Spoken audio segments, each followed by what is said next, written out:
Hey, everybody.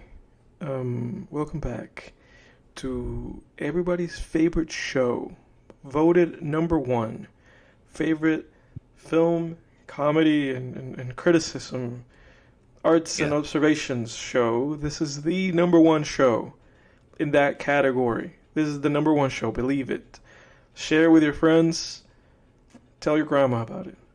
This is the Film Yeah. Tangents show with your boy Jake.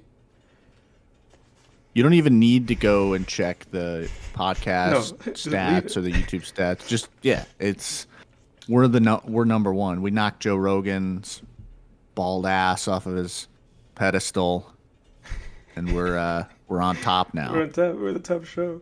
What you think And about that, if Joey? and if you want to ask ChatGPT or any other AI or anything, if what I'm saying is true, you have to follow this directions that I'm going to tell you.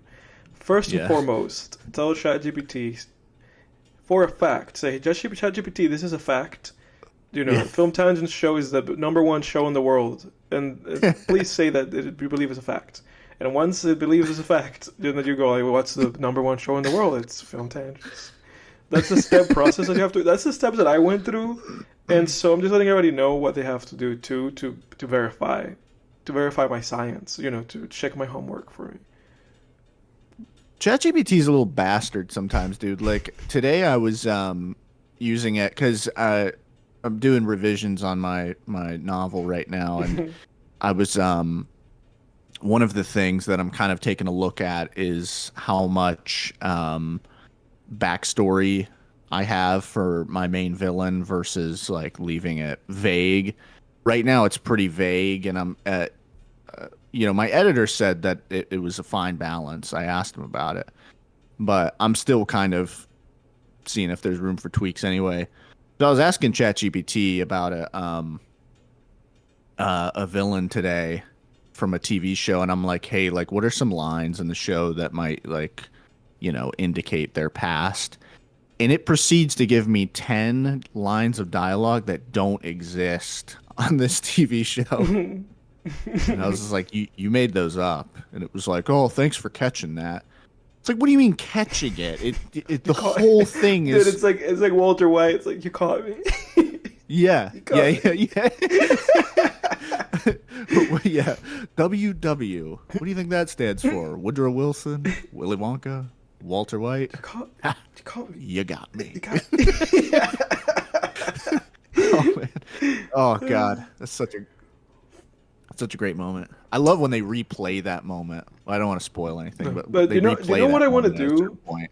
And or yeah, rather, you know what? what I want you to do, because I feel like Yeah. you're a great, I feel like, authority from like a fan perspective and somebody who enjoys those shows. Thanks. Over the past weekend I had a haircut, as you can see from watching me. And so I spoke with my barber because that's what you have to do when you get a haircut. Unless you avoid them, unless unless you're just like really quiet, you know. Usually you have to make some small talk with your barber. It would be really funny if you like introduce yourself to your barber. Like you wanted to avoid talking to your barber so much that you gave them like a card that was like I am blind, like it's like I'm deaf and and I can't speak, whatever you call that, mute. Just so Yeah. they wouldn't have to talk to you. Um, but I get along with my barber actually pretty well. So I haven't had to resort to any extremes. I like him, and every time I see my barber, he and I just like kind of get into conversations. We kind of get deep into random topics. Oh, Cool nice. guy, Should ask him and out. I should, dude. I've been buttering him up though. It's like I'm kind of working on this. Yeah. At the 2 year mark, I'll make that step. But it's been a year, so I don't feel that confident. But Yeah, you gotta take it slow, dude. yeah. Can't come off desperate. So I've been, talking to this guy, and he and I were talking about the Righteous Gemstones and just talking about TV shows. Yeah. And I don't remember exactly how we got into this, but he mentions Breaking Bad, and I think he asked me, like, "Have you seen Breaking Bad?" I'm like, "Of course, I've seen Breaking Bad." And then he said, "Oh, this, and that, about Breaking Bad." He said this is like his favorite show ever. And so because he said it's his favorite show ever, I asked him, I was like, well, if this is your favorite show ever, then you must have seen Better Call Saul. Better Call Saul. That's never the Um, case. They never have, though. no. He probably said no. He said no. And so he said, Of no, I have course. never seen Better Call Saul. And I don't want to put you on the spot. Mm. Maybe this is something that you can warm up to, and maybe we can do this at a different tangents. But I have been thinking to myself, like, I wish there was like a Better Call Saul like pitch, like there was like a clip that you could just send to somebody and be like, hey, this is why you should watch Better Call Saul. It's like, hey, Yeah, watch yeah, this yeah. video. I'm gonna send you this video that'll convince you. Yeah. So I had that thought. I was like, Jake would be great at just like pitching that show because I made an attempt. I was like, well, this is why you should watch it. And I was just kind of like, I was like, well, it's a prequel to the series, and a lot of the characters that you know and love that were on the show, they're in Better Call Saul. And I was like, so Yeah. if you love, this character, Mike, and if you remember in Better Call Saul, there were hints at, this character named Lalo, and it's like if you love these things about Breaking Bad, they might be a thing in Better Call Saul. So I was just kind of like trying to kind of get him excited about it, Yeah. and he was like, I watched the first episode and I couldn't get it through it, and I was like, oh fuck. So I was like, you have to. I was like, you have to get through season one. Yeah. So you have to get. But through even season one. And we've season talked two. about this before, but Yeah. even yeah, it's a tough sell because it is hard for me to really vouch for that show as a whole because really what Yeah. I love most and what I really think why I think Breaking Bad is the superior show is because Breaking Bad seasons 1 through 5 are excellent. Yeah. And I think Better Call Saul seasons 1 through 6 are excellent, but I don't think that seasons 1 and 2 are particularly I don't think they're Engaging. at that level. Like I think I am of the opinion that the plot of seasons 1 and 2 of Better Call Saul could have been condensed into one One season. season, 100%. Then it would be an even better show. Yeah, I and think. that's what I Because said. those first two they just don't. There's just not enough to really sink your teeth into in those first two seasons. I don't think. Yeah, and that's what I said to my barber. I was like, dude, you just gotta get to the first two seasons.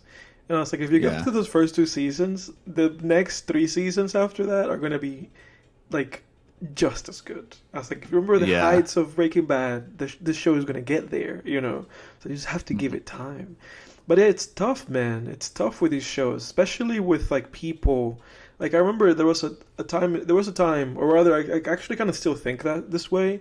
That it's like with a TV show, if it doesn't engage you like within the first like three episodes, just let it go. Yeah. Like I think about it that way now, because like you can lose so much time. Like with The Walking Dead, for instance. I know we've beat on that on The Walking Dead for forever, but you can lose so much time with a show.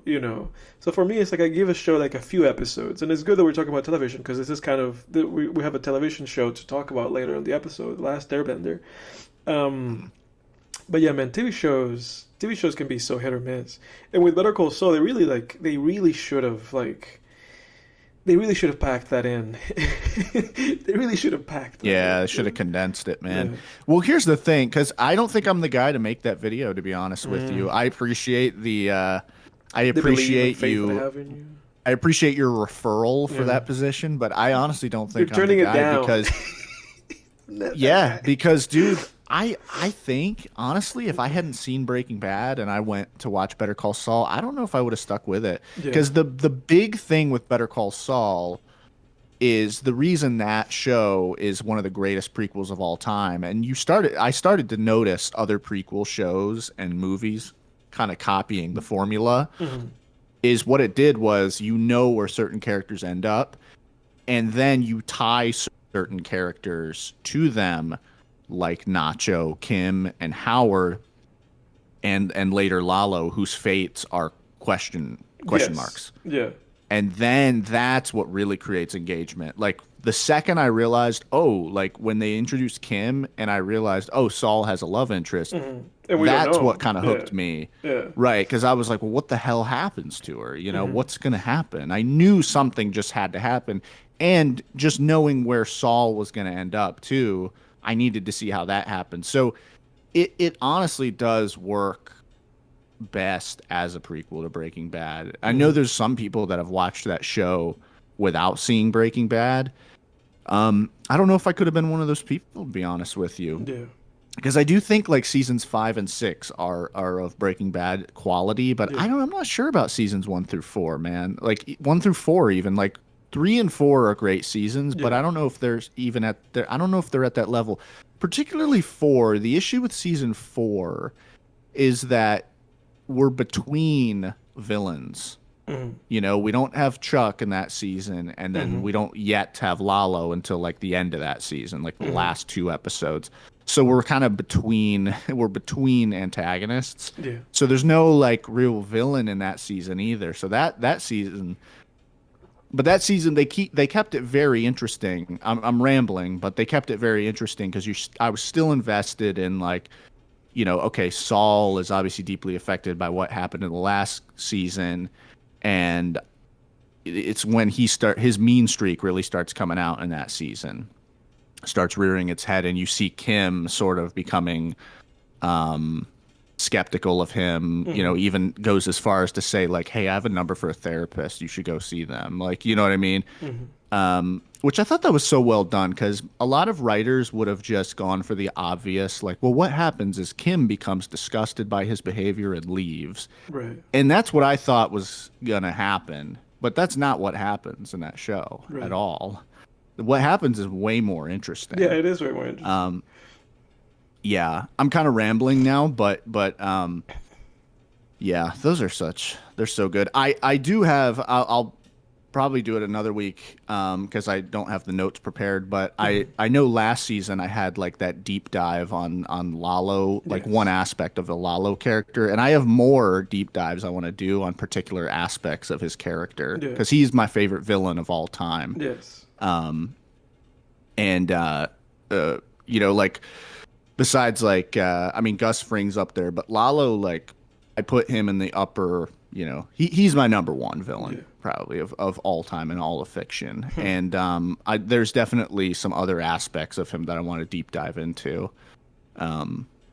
But I'll prepare those notes for another episode. Yeah. Well, dude, I tried. For all the Better Call Saul fans out there that are heartbroken, just remember that I tried. I threw Jake the pitch. Jake said, "I'm not that guy."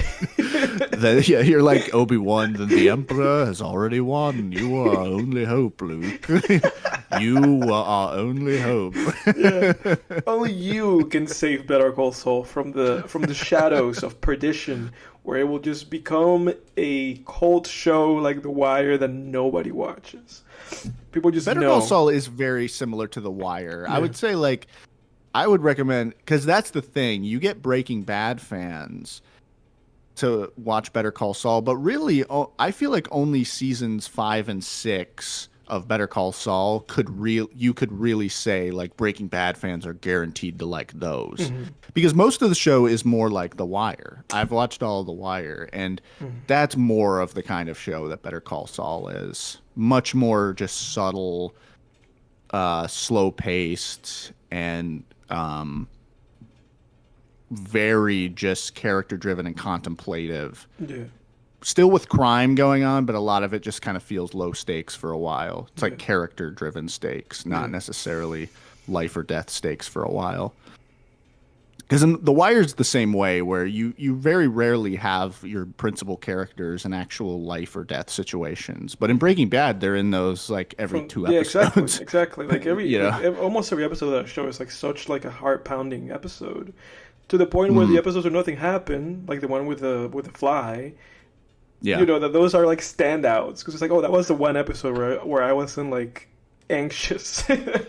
Yeah, people are like, what? Yeah, people were like, what? And Yeah. Fly's a great episode. It's a great 'cause episode. Ryan There's Johnson directed that character-driven episode. tension. Yeah. I knew that. Yeah, it's crazy. Like, but that episode's great because there's character driven tension in that episode. Like, I always think of that scene where Jesse's up on that like stool trying to kill the fly. So there's just that surface level tension of Jesse potentially falling and busting his ass. And at the same time, Walt is drugged up on too many sleeping pills, and he's like, you think he's about to spill the beans about Jane. Yeah. He's like, Jesse, I'm sorry about Jane, and you're like, oh my Yeah, yeah, God, like, yeah, dude, shut up. You're gonna spill it. yeah. And Jesse would have killed him in that Oh, for lab. sure. Jesse would have been like, what? Mr. White. Yeah. Yeah. I'm planning the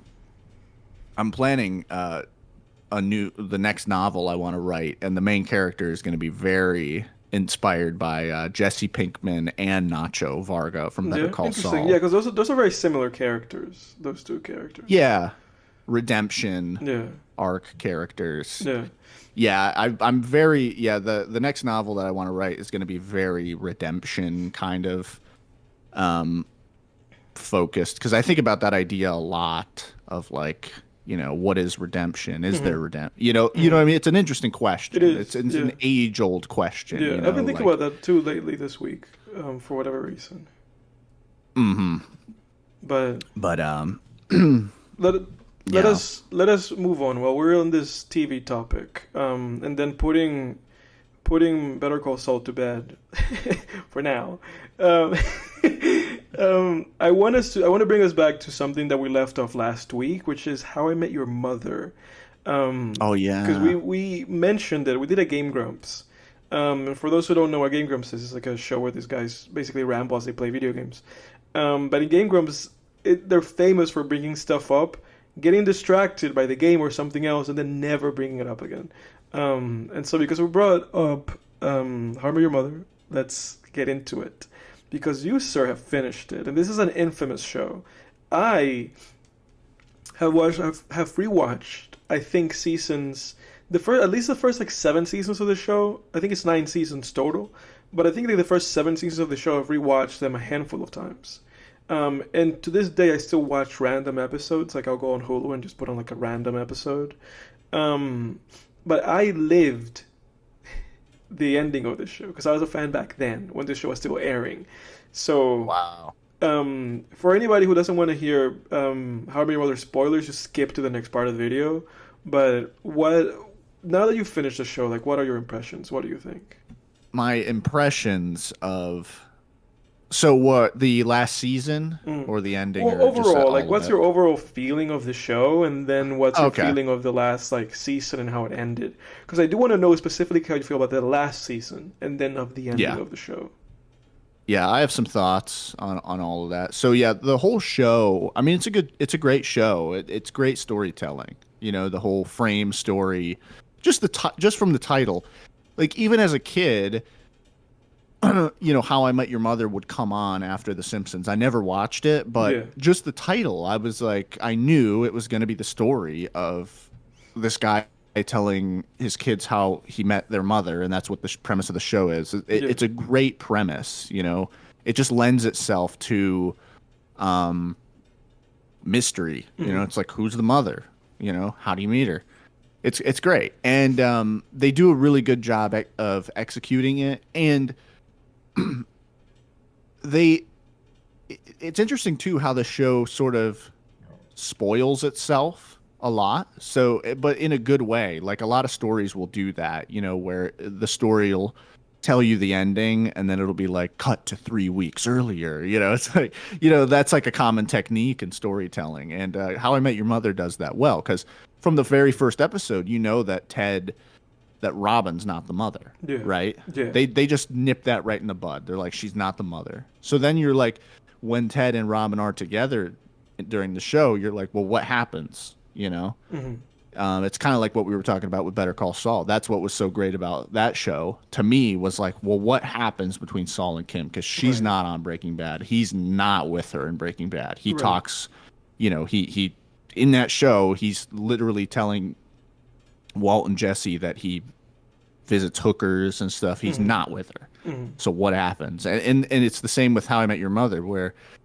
it yeah, you're just wondering, like, there's several relationships where you already kind of know that it's probably not this Yeah. one or that, this Yeah. girl or that girl, you Yeah, know. it's like oh Um, Victoria and obviously Robin and the mhm. lady that's like the lady that takes off the tattoo for him. I remember I forget her name. You remember her name? Like the tattoo lady. Like he goes and visits her. She's Mm. like she does that like laser treatment to remove his tattoo, like his butterfly tattoo. Oh yeah, I forget what her I don't name remember is. her name. Yeah, but she was one of them. Like there's a handful of like very kind of memorable like relationships that he has, but they just don't Yeah. turn out to be anything.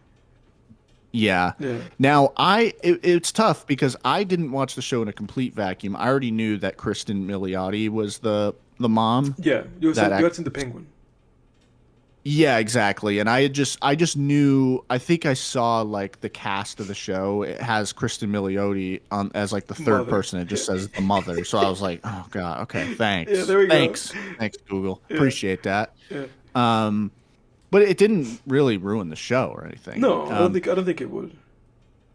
Exactly. And then there's still other things that you don't know for sure. You don't know if Robin and Barney are going to end up together. Hmm. Lily and Marshall, I was less invested in, but Yeah, because that's by yeah, design. it is by design. They They're the safe couple in the show, even though they play with that in season 3 and 4, I think. kind of, but do recall there were some very early flash forwards of them as an old couple. Hmm. So Hmm. that it just, but probably not in season one because they do break No, up at the end of season they do. one. Yes, And, that's how the season but ends too, right? yeah, it is. Yeah, of It course. ends with Ted and Robin getting together, And and it's like then raining. yeah, exactly, and Yeah, then Lily and Marshall breaking up. yeah. Um, but that said, I will say that they still did a good job with certain storylines of with those characters having me care. Not all of them, but some of them were just very relatable storylines that I was invested in, you know, like Hmm. whether they were going to have a kid now or later, um, you know, whether Lily was going to take this job here or Marshall was going to take that job there, Hmm. whether they were going to move. You know, you always had that too. You always had that piece of like, they did that multiple times throughout the show where it was like, are things about to change? Are we Hmm. not going to be meeting at this bar Yeah, anymore? You know, yeah. that's a very interesting It is. aspect of life that show tackles. It's Yeah, like sort of the conflict between keeping things the way they are and change. yeah. Which is Because interesting because and it's it like. makes Go ahead. No, go go ahead. ahead. I was gonna Uh, say. I was gonna say that it's interesting in that it's like a post Friends thing, but that's the only point that I had. yeah. Okay. Interesting. I have not seen like one episode of Friends. I don't Yeah, think, well, I but say that because the thing with Friends is that Friends never challenged it. Like with Friends, mm, and Friends, I think it's like also like 9, 10 seasons. Um, with Friends, the entire time, the status quo was never challenged until the very last mm, episode. Like in the very last episode, it was the episode where it was like, oh, things changed, yeah. and that was like 2005 or whatever, and then How I Met Your Mother kind of was picking up heat, and a lot of Friends people went to How I Met Your Mother. And I think an element of How I Met Your Mother is postmodern in that sense, right? In the sense that it came after Seinfeld and it came after Friends and it came after all these other shows where they never challenged the status quo. And with How I Met Your Mother, it was interesting, like you said, that it's like, oh, there are seasons in which they're leaving, like Marshall and Lily are living somewhere else, and then Ted has his own apartment in another season, and it's not that apartment. Like they kept shifting. Like the central apartment stays in the show, but they kept shifting who's there. They do an interesting job about that, just like kind of like playing with the preconceived notions of sitcom with the audience. But go ahead. Yeah, I agree. Yeah, and it's interesting because it gets you thinking about your own life too. And like everybody's gone through that where Yeah, it's like things change, your friend yeah, moves away. It's sad, but it also is like you you think about it both ways because you think about the inverse. hmm It's just like, well, us all just still being at the same bar in 20 yeah, years. That's pretty exactly, nightmarish too, you exactly. know. Yeah, Um, so it's a very, it's a show that tackles like what it means to be an adult in hmm an interesting way, hmm you know? Because again, like you don't want to be those people that are in their 40s, 50s, still meeting in the same bar and that hmm nothing's changed. That is horrifying, Yeah. you know. Um, and but you know, the opposite is sad too, where it's like things changing, people moving away, not seeing people as much anymore. That is sad as well. Yeah. So and that's what great kind of art and philosophical conflicts do, is they always kind of land somewhere in between. And that in between space is what keeps you thinking about something for a long time, you know, that keeps you thinking, you know, that's what really makes you think about a story for years, is when the answer isn't just clear cut or Yeah. preachy, Yeah. you know. That's the problem with like you know, you Friends. had that epic rant a couple seasons ago about that God's Not Dead movie, you Mm-hmm. know. The problem with things like that, you know, it's not the issue isn't that movie is like a churchy movie or a Christian movie. No, There's not at nothing all. wrong with Not at all. There's nothing wrong with that. No. There's nothing wrong I, with and, Christian and I love a lot storytelling. of I've seen a lot of like Christian like tales movies, like whether animated or live action, that I actually do like really like, so that's really not the issue. But go ahead. Yeah, exactly. I think it's like what the problem is with stuff like that is it's unbalanced. You're not arguing fairly both sides of the coin. And the thing is, a movie or a story can still have a point of view. You know, you don't want to be too middle of the road where you have no point of view, right? Like you watch something like, like something like Shawshank Redemption. It's a little more clear cut. The movie is definitely saying like, hey, hope is good, Yeah. You can have not everything's going to land in a gray area, but the problem with stuff like God's Not Dead and what makes something propaganda is not steel manning the other side, not giving the other side its due, or in Yeah. this case, in God's Not Dead's case, quite literally giving the devil his due, right? Like it's like you're not giving the other side its due. You're not steel manning it, and Yeah. you want to steel man both sides, and you want to poke holes in both sides. But anyway, I'm kind of getting off track. But I just think that is like what takes stories from decent or good to great. Yeah. Is when you have interesting gray areas that you can explore infinitely, in your mind. Long after you've finished the story. Yeah. But yeah, and then just like negatives with that show, though, I will say, and this is by design because it's a network sitcom from the 2000s, but there's just a lot of filler, 100%. particularly in that final season, which was one of my 100%. big issues with that final season. 100%. So much damn filler, and then they tried to pack all of this story that they should have been telling throughout that season into the last two episodes. Yeah. Crazy, man. And that was my issue with the final season. That's exactly what I wanted to hear from you, because in all of these years, and it's been like 12 years since How I Met Your Mother ended, because I think it was like 2013 or something like that. In all of these years since that show ended, I have not gone back at all whatsoever to rewatch the last season of that show. Not even one episode. I've not gone back once. Not once. And the only episodes that I go back to rewatch are like literally episodes from either season 1 through 5. And, so I don't even go past season 5, Unless there's like a really memorable episode in the later seasons that I think about, that episode, and I'll go and check it out. But I don't go that far down willingly. And so with the last season, I watched that season as it was airing. So imagine how terrible that felt. Where it's every week, you're like, okay, here's the new How I Met Your Mother episode. And it's just nonsense that season. Because the only thing that's happening that season is it's the marriage. Barney and Robin are getting married, And then they diluted basically into an episode could be an hour of one of those days, And you're like, oh my God, and then nothing happens, So it's ridiculous. And then one of the issues too is that Jason Segel was only available to film like 3 episodes or something. So they had to because he was like shooting a movie. He was shooting like the end of the Marshall, tour. Right? Yeah, Jason Segel's Marshall. He, at that point in his career, Jason Segel was done with the show. More so than anybody else. Everybody else, is literally, I think all those other guys would have still done more seasons. Because they were TV people. Ted, Mm-hmm. Josh Radnor, I think is the name of the actor, Neil Patrick Harris, Barney, everybody, Robin and Lily, like all those guys. I feel like they would have just kept going with that show forever because they're all TV actors for the most part. The actress that plays Robin, I forget her name, but she did some small stuff in the Avengers.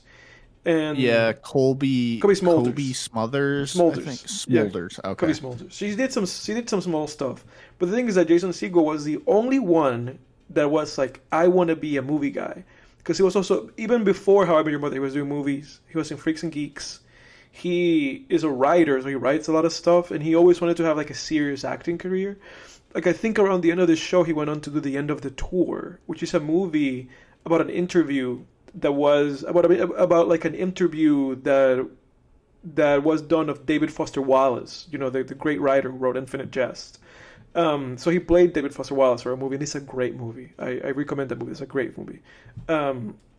So Jason Segel was just kind of looking like, I want to move on to other things. So he was like halfway out, and they had to work around his schedule. So that's why he has like a reduced time this season. That's why he's on that road trip Exactly. forever. And that's the issue, because then I thought to myself, and I thought about this the other day, and I was like, Jake's experience with How I Met Your Mother is interesting, because unlike me, he watched that last season, like, he could have binged it for all I know. Whereas for me, it felt so miserable because I had to just watch it week after week after week. Yeah. So I just wondered if it lessened the pain to be able to just kind of just roll through those episodes. But you still have the same criticism that I had. Oh, for sure. Yeah. No, dude, I will admit this right here, right now. I found a Reddit post that marked which episodes To were avoid. filler, Like filler. Yeah. and I skipped them. There you I go. skipped them. I can't take it. That's I was how like, you I know. can't fucking Dude, take that's how you know this. that a season of a show sucks when you can skip episodes and not lose anything. Exactly. Insane. And the biggest problem with all of it too was then, and this is like some of the worst story pacing I've ever seen in my life. Yeah.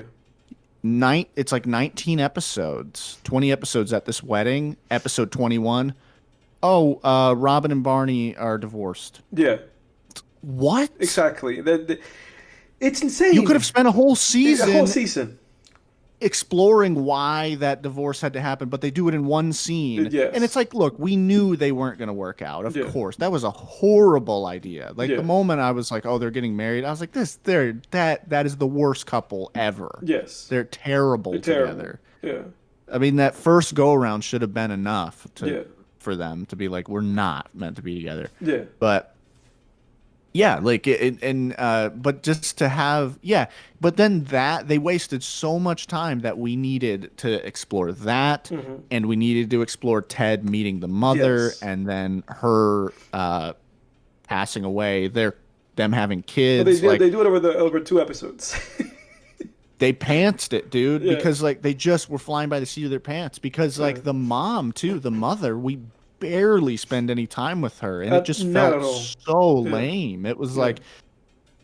like we just got to know her through. It felt like her and Ted never even really met in a No. way, because No. it was like we just watched them through flash forwards. Exactly. Yeah, it was just sequences. It was just like these like flash forward like montage sequences. It's like, okay, and then the next thing you know, she's dead, which is interesting because it's like this is when the writers wanted to have their cake and eat it too, because apparently they had planned the end of the show from the beginning. They knew how they wanted to end the show, and for some reason they never thought to evaluate that.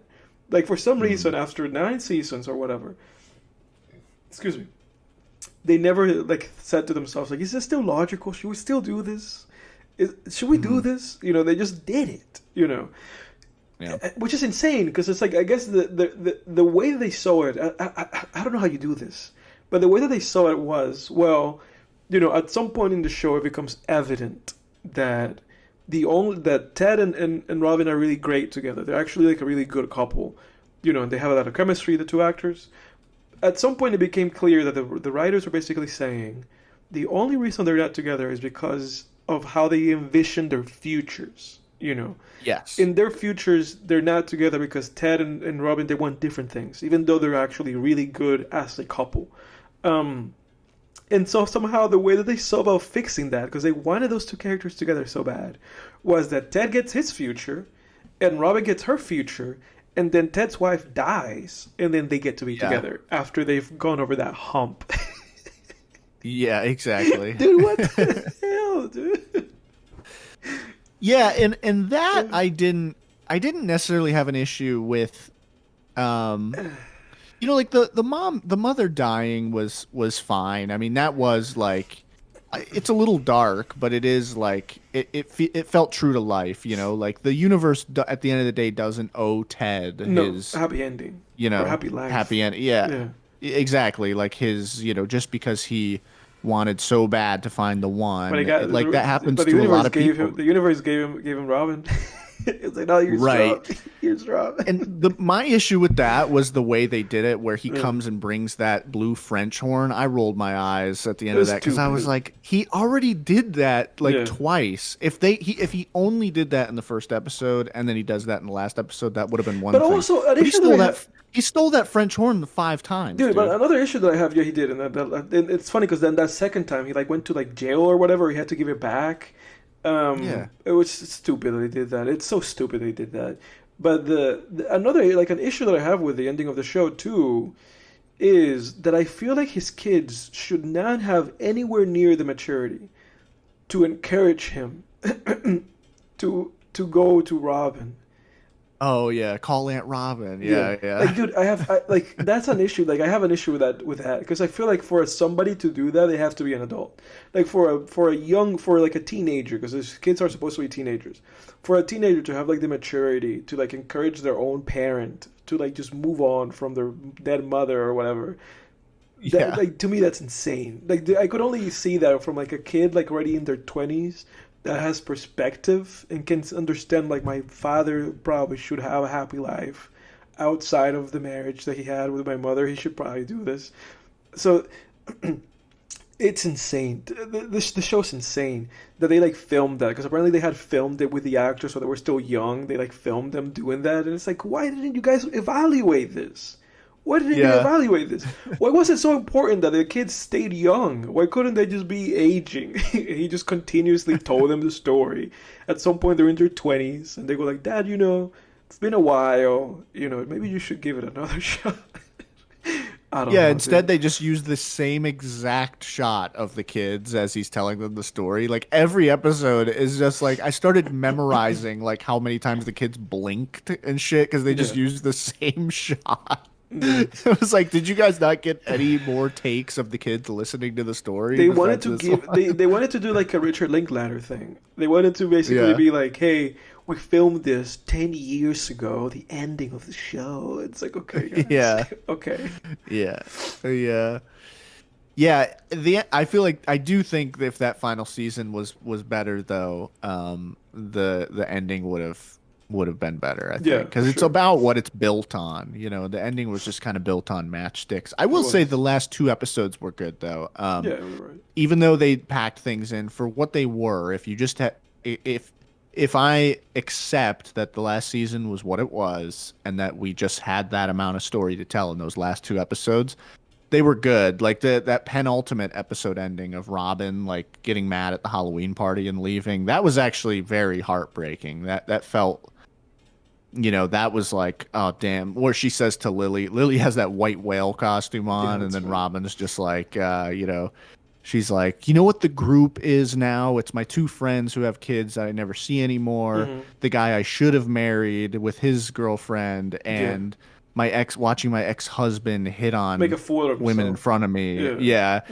Yeah. Yeah, um and that was great. That was a great scene, I thought. And I liked that final episode of them all being like, "Oh, the rare Robin Scherbatsky sighting," Yeah. like they just never see her anymore. Yeah, yeah. That felt very true to life because Yeah, there for are sure. people like you and I know people like that where it's sure. like, "Oh, the rare the rare so and so sighting," Yeah. like we've said stuff like that like when we still Yeah. lived on campus and Yeah. and everything. But Well, what do you think about how Barney's storyline ended? Like how his character wrapped? What you think It's about that? I feel like it's like I feel like it's a very like in a way they took the lesser approach in a sense, in the sense that it's like Mm. it's such like a cliche, like Yeah. other chauvinistic, like kind of misogynist, guy who just kind of saw women as objects, and that guy he has a daughter, and all of a sudden he's like, I see that women are people, you know. So Yeah. it's like they took that approach, which is like such like okay, whatever, rappers have songs where basically the whole song is that, it's like I have a daughter now, and I'm not a misogynist. So they took Yeah. they took the rapper approach to Barney, which is whatever. It's whatever. I don't care. I don't care. Like I understand that that's where they needed to take the character, and that was I guess just the most like time efficient way of doing it. Yeah. Yeah. Yeah, because it's like either that or he got an STD. Those Yeah. were like the two routes they could have He gone. died. He did. He Yeah, because died. like all this, all this like sex with all these different women that he's been having, it was like Yeah. it did make sense on a just Oh, for sure. a real world For sure. level too, Yeah. that like he would get someone Someone pregnant. pregnant, You know, for it was sure. like to me during that scene, it was like, how has this not happened already, Yeah. man? You have 20 of That's these the things. weird. By the way, that's the weird thing about pregnancy and STD is just how random that both of those are, like accidental pregnancies and STDs. Because there are people where you're like, you should have gotten someone pregnant or gotten an Mhm. STD so long ago. And then there's other people that are like, I lost my virginity and I And also got her pregnant. And yeah, it's like, holy exactly. shit. And I got an It really is. STD. Yeah, yeah. You It got really you is got the just whole like luck of the package. yeah, yeah. It's like the ran. That's a side note, but it's like the randomness of that shit is crazy, Yeah. man.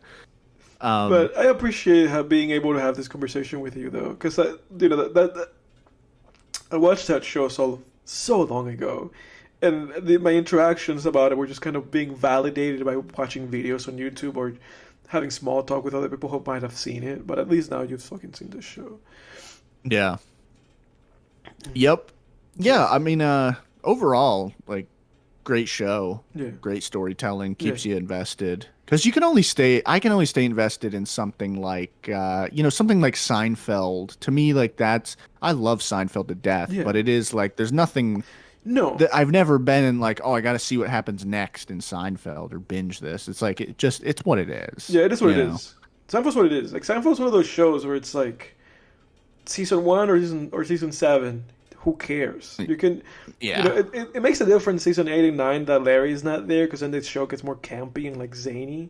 But Mm. it's like it doesn't matter. You can jump in any of those episodes from the first one to the one before the last, and it's just the same show. Oh yeah. Um, but okay. So as we remain on this TV show topic, how about we close it out with the TV show of the week? Because there's no movie this week, guys. I know it's film tangents, but whatever. We watched Avatar: The Last Airbender, one of my all-time favorite shows. Directed by M. Night Shyamalan. Yeah, right. Not the movie. I haven't seen that movie, dude. To this day, I haven't seen that movie. I've seen it, You dude. have? Dude, even at 10, I God. was like, what the fuck? You watched I remember that at movie? like 10, yeah, like 10 years old. And I remember at 10 being like, actors would deliver lines. And I was like, why did she say it that way?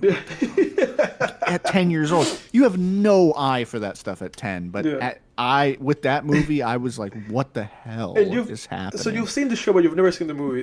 I mean, you saw the movie, you've never seen the show, right?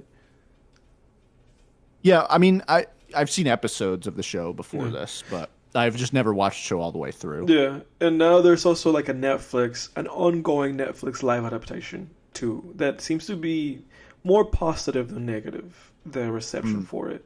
But alas, this show premiered in 2005. Well, it ran from 2005 to 2008. I remember watching this show religiously when it was coming out. I was watching this show all the time when I was a kid. I was about 7 when this show came out. It was created by Michael Dante DiMartino and Brian Konietzko.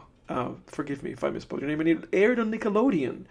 For those who don't know, it tells the tale of Aang, who is the last Airbender, and he's the chosen one to basically fight evil and bring peace and unity to the world. We watched the first 5 episodes.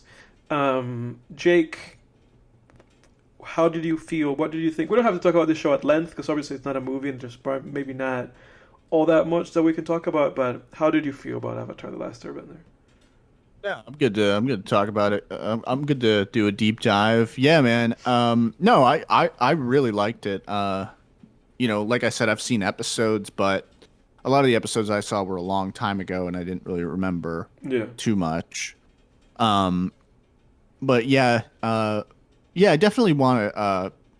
I need to watch this show all the way through, especially as like a fantasy writer. It only gets better. Like this show only gets better, which is interesting, because this 5 episodes, and you can tell me you feel that way too. They have like kind of like an episodic feel, where they're just kind of doing random little things. Like the first 2 are like almost like this united, first episode in a way because they're just continuous parts of each other. But then 3, 4, and 5 are just kind of like little adventures where we learn things, the world's fleshed out, but we don't necessarily make any meaningful progress in what is the overarching plot of him learning the other elements. Yeah, gotcha. Yeah, I agree with that. Yeah, so I mean I liked it. I mean, I think the most striking thing right off the bat about the show is the setting. Mm-hmm. And the world building. I love the fact that we're in this East Asian inspired fantasy world already that feels fresh, even in this day and age. I'm sick of medieval stuff. Like, unless there's like a very specific hook to it, I'm not that interested in European like Norse inspired fantasy and stuff with knights and dragons and all that. Yeah.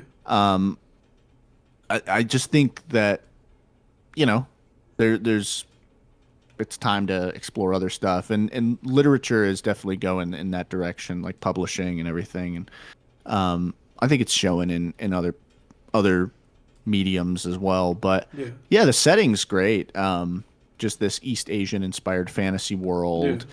The 4 element stuff, that's a little trite. Like it's like, oh, earth, water, fire, and air. It's like, okay, but it's whatever. It's by design, and I don't know how fresh that was at the time that the show came out. Maybe that was more fresh, and it's a kids show, so there's that.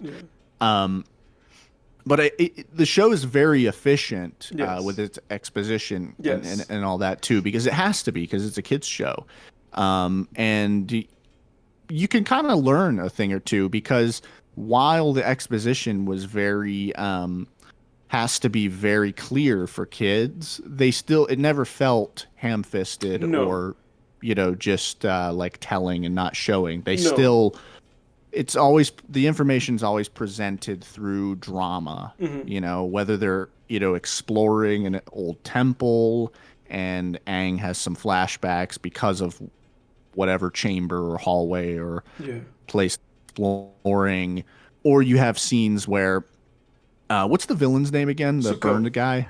Zuko. You have scenes where Zuko, you get his backstory through dialogue and through action.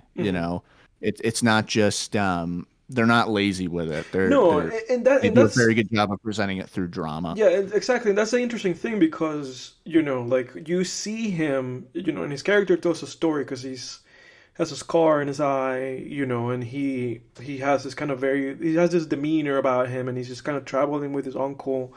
And we don't learn exactly what happened to him until episode 4. I believe it was 4, either 3 or 4.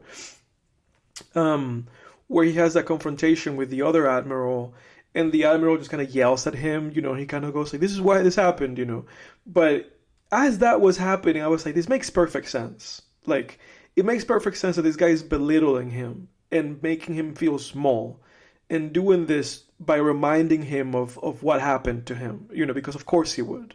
And that's what I found like really refreshing, Again, I mean, I've watched the show 1,000 times, but that's what I found refreshing about watching this, that it's just like the exposition here is being delivered in a wholly believable way. Do I know that it's exposition? Yes. Like I have this understanding of narrative and storytelling, and I know that that I'm being conveyed and told information that I need to know. But what is really like great to appreciate in this instance is like, but it makes perfect sense. Like they created the perfect vehicle, the perfect setting for this information to be delivered and be believable and not take me out and just be like, oh, they're just trying to tell me that this is happening, And the same is true with like Sokka and Katara when they find Aang, and how they go about the whole like Avatar and all that situation and what happened to the world in that time. We have a lot. I feel like this show does a great time, or that's a great job rather, of both presenting information visually to create questions, and then answering those questions, like you said, through drama or through action that is like meaningful, and it feels like it was like well orchestrated to get us to that point where that's happening. But go ahead. How did you feel about the first two episodes, like the big, I guess, first episode of this show? Yeah, no, I mean, it was great. Well, I wanted to say too on that, like, I don't think I'm the first person that's made this analogy. I might have heard this somewhere, but exposition to me is almost like it's kind of like when you give a dog medicine and you wrap it in a piece of bologna or you put it in peanut butter, and the dog will eat it. Yeah. But if you try to give a dog a pill by itself, it won't eat it. Yeah. That pill is like the exposition. Yes, it's needed. And then the bologna that you wrap it in is like the drama. Yeah. So and like, they do it really well. Like when they go to the Airbender temple, it would have been real easy for them to go there and just be like, looks like everyone died. Yeah. But it's like you instead have this conflict there where Sokka and what's the girl's name? Katara are saying like, hey, we can't like tell him this. It's gonna crush him. He's just a naive boy. Funnily enough, to bring and there's tension with that. To bring SpongeBob into this SpongeBob, another Nickelodeon show. Yeah, another Nickelodeon. It rears its head again, because I mentioned it last week.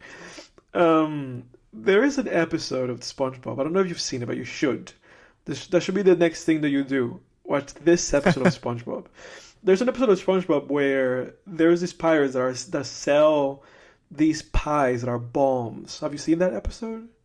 I don't think so. Okay, they sell pies that are bombs. Like the pies are bombs, So if you cut a piece of it, it will explode, or if you like drop a piece of the pie, it'll explode. The whole pie is explosive. And the implication of that episode is that unbeknownst to Mr. Krabs and unbeknownst to Squidward, SpongeBob ate one of those pies. And when the pie basically like hits his like intestines or whatever, he will explode. So that's kind of like the dilemma of the episode, and it's very similar to this episode of Avatar, in that the whole thing that Mr. Krabs and Squidward wants to do is make SpongeBob happy, and they say like he shouldn't know, we shouldn't tell him, So that you saying that reminds me of that. What's that episode? That's hilarious. Squidward! Squidward! You gotta tell him! Dude, you have a great Mr. Krabs. Like, you should audition if the Mr. Krabs voice actor, for some reason, can't do the job anymore. It's hard to do it without overloading my mic, because I have to yell to do Mr. Krabs. You do have to yell, it's yeah. Like Squidward! SpongeBob! Not my dollar! Dude, you have it in you, man. You have it like inside of you, in your chest. You got Clancy Brown in there, dude. The last yeah. Yeah, that first like the first two episodes were great. I loved the shit where they the firebenders actually capture him and put him on the boat too. That was awesome, man. That was great. And he has to escape. That was solid, because it made the firebenders scary, but then it's like, you get to kind of see what Aang can do, and that he's not completely useless. No. And I think the way they build Aang up to in those first couple episodes, but continuously through all five, is it's interesting because they set him up perfectly to have a very satisfying character arc, a coming of age character arc, because it's like the opening, the intro to it tells you everything you need to know, where she's like, and Aang, he's not really ready to save anybody yet, and it's like, it tells you all you need to know. It's like, yeah, he's not ready for this yet. That's what's interesting too. It's very interesting to watch this kid who is going to have to grow into. Yes. Which that's the hero's journey. That's everybody. That's exactly. Luke Skywalker. That's Harry Potter. But it works. It's it works. It works. It always works. And it also like it gives you the context as to why he is avoidant, because he's like he doesn't want the responsibility, and he says it at one point. He has a line of dialogue like, "I never wanted to be the Avatar," and and we know that it's just like, there is a journey here. There's stuff that needs to happen, but Aang wants to go and like surf and do this thing and catch fishes and go like gliding down rock, heels. Like, he wants to do anything but actually do any Avatar stuff. But that's the journey that he's on. He has to take that step. And then in episode 4, you have that great kind of plot line where they're in that village, and Aang is sort of reaping the rewards of being the Avatar without actually having stepped up to the plate. It's like they're worshiping him like he's a celebrity, and he's taking it in, and it's kind of like he's trying to get something for nothing, and but yeah, the way they write it was great. I really liked episode 5 too, the Earthbending. Yeah, that's a great episode. Earthbender episode. Yeah, great episode. The Earthbenders, that's a pretty sick ability. That's the most visually interesting. Yeah, it is really interesting, because the thing with this show too, and I know that at first these things are kind of simple, like you said, it's 4 elements, but they do deepen it. Like they deepen the magical element of the show, and they expand, what these abilities are able to do. So they as this show goes on, they just flesh everything out, and make everything more full, So it's wonderful. Like, it's really great for me watching these episodes, because I felt really nostalgic, and I was like choked up on a few of the episodes, because when you know what's happening, like when you know what's coming, with this show, like, it's kind of powerful. Just like this simple little episode, especially because all of these characters stay, And what I mean by that is, like, even, you might think that episode 3 or episode 4 or episode 5 are just kind of throwaways and we won't see these people. We'll see these people, like the king and those ladies that were the fighters in the island, In episode 3, the admiral that Zuko fought, like, all of these people, all these random, like, characters that are showing up and then we just forget about them for the next episode, they're all going to keep being part of the show, which I think it's wonderful, just kind of, I actually, like, really like the setup that they use here of just kind of starting us off, which funnily enough is like a very anime thing to do, starting a journey feeling almost like an episodic thing, and then just ratcheting it up and then reincorporating those characters. Like, it felt very Hunter x Hunter, It does feel very Hunter x Hunter. He feels like Gon a little bit. Aang, like, just this naive kid, it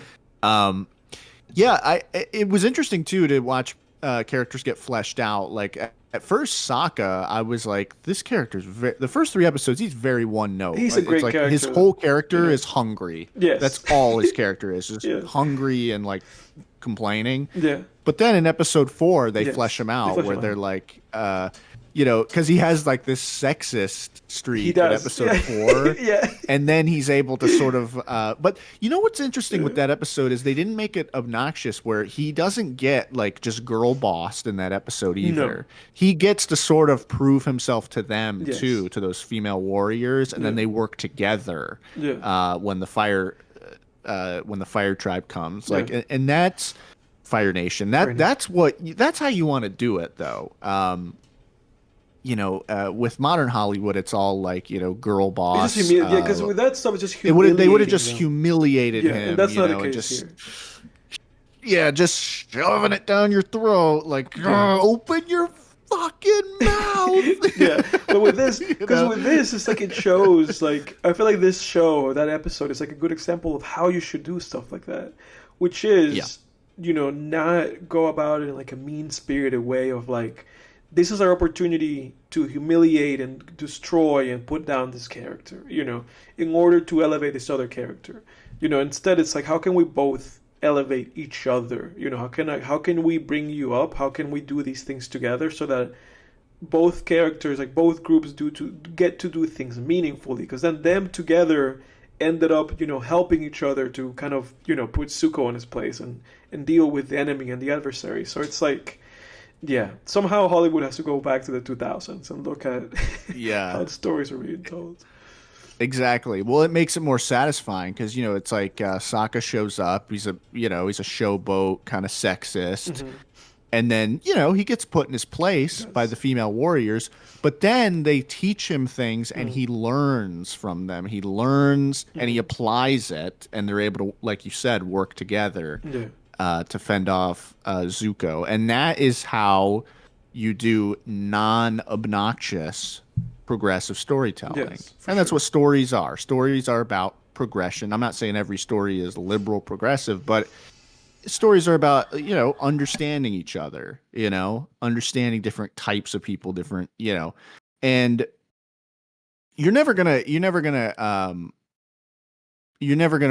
have people get people to listen to you, much less understand you, if you're just sh- sticking fingers in their eyes and being obnoxious about shit, and yeah, that episode, yeah, we've made our point on that. Speaking of Zuko, I'm kind of conflicted on Zuko. I know everybody really loves him a lot, and I'm sure Yeah, he's he's a a great great character. character. Yeah, he's a great Yeah, character. he is a good character, and I'm sure the show will flesh him out more.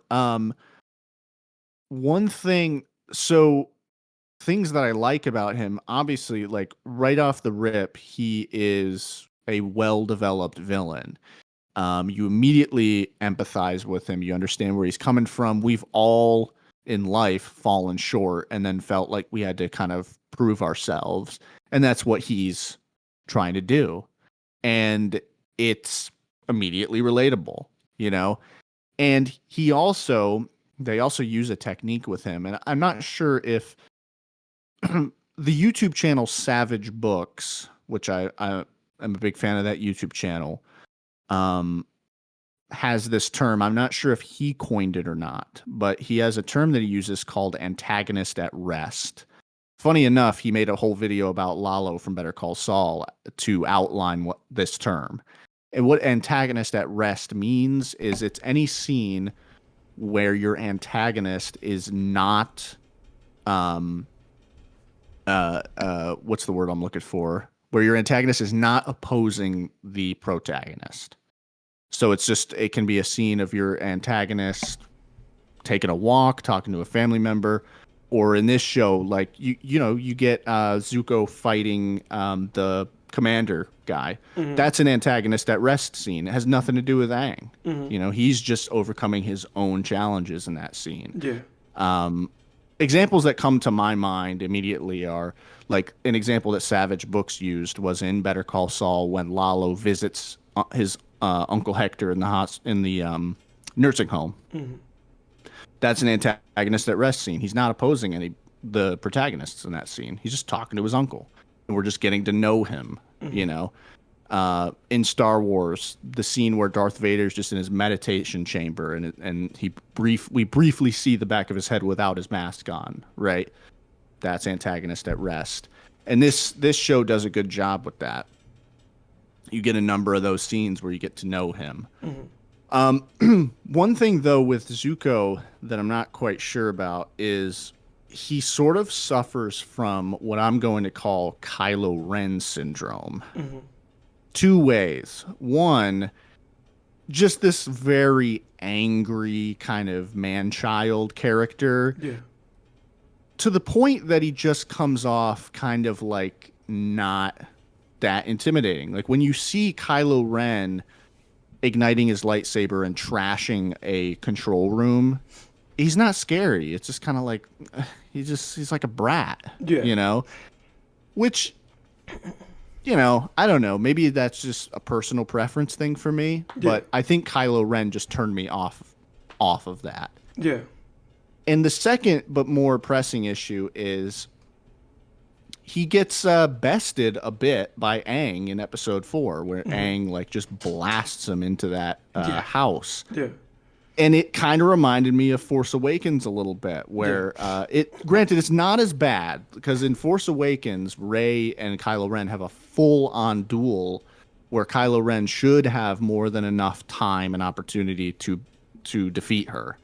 Right? It's not the same. Where in this, it did almost feel like Aang got kind of a lucky hit on Zuko, but it did feel a bit like that, where it was like, suddenly Zuko's not that intimidating if they can just if Aang can just force push him into this house and then ride off on Appa, it's like I was kind of like, I yeah. don't know, Well, I but think I don't think that's going to be a big issue throughout the series. no, and the I don't issue. predict that that'll be an No, issue. and you're right about that. And the reason for that is because I think for this show, with this show is like by design. Because I think the show wants you to look at Zuko that way because, you know, you have to remember that these characters are all like 14. Aang's 12, but like Zuko's 14 and Sokka's 14 and Kitara 14. So those are kids. So in that way, it kind of makes sense that he's acting the way that he does. More so than Kylo Ren, because Kylo Ren is a grown man. Right? This Yeah, player that like is a dude in true. his 30s when that movie came out. But even that beside the point. I think the issue with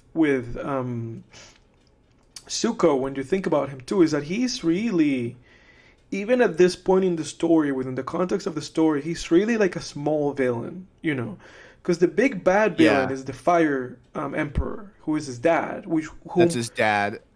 I was gonna say, I'm yeah, guessing that he's gonna be the main yeah, villain. to whom we haven't been introduced. So, he's been spoken about. People keep kind of hinting at him. He's the Fire Lord.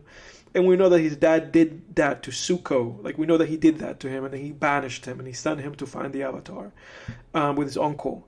So it's like I think the issue with it is that the show I think wants the audience to think about Zuko more so as like a troubled character that for the moment is like an antagonistic force to the heroes, right?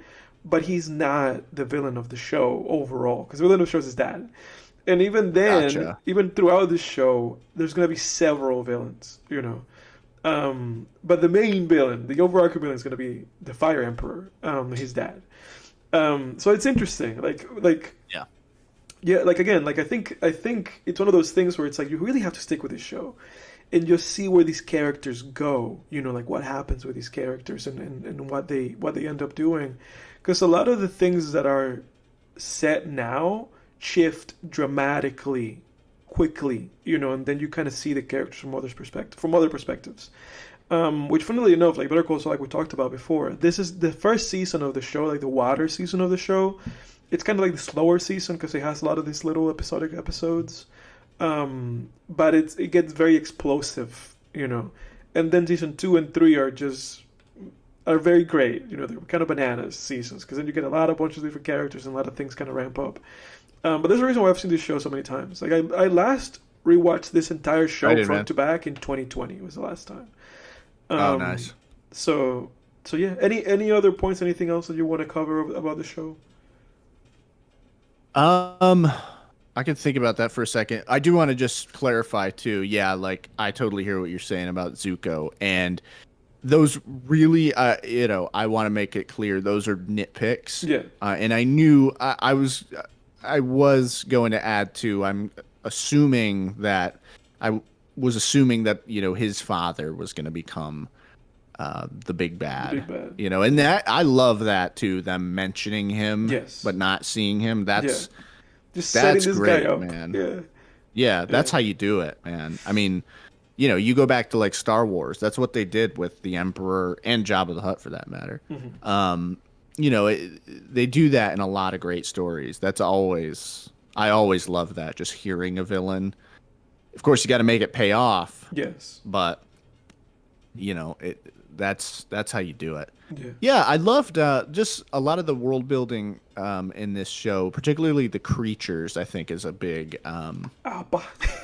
the creatures are a big strength, Yeah. man, of this show. Just the flying bison, the Yeah. lemurs who can also fly, Yeah. which again makes sense because they're from the airbending Penguins continent. with four flaps or whatever.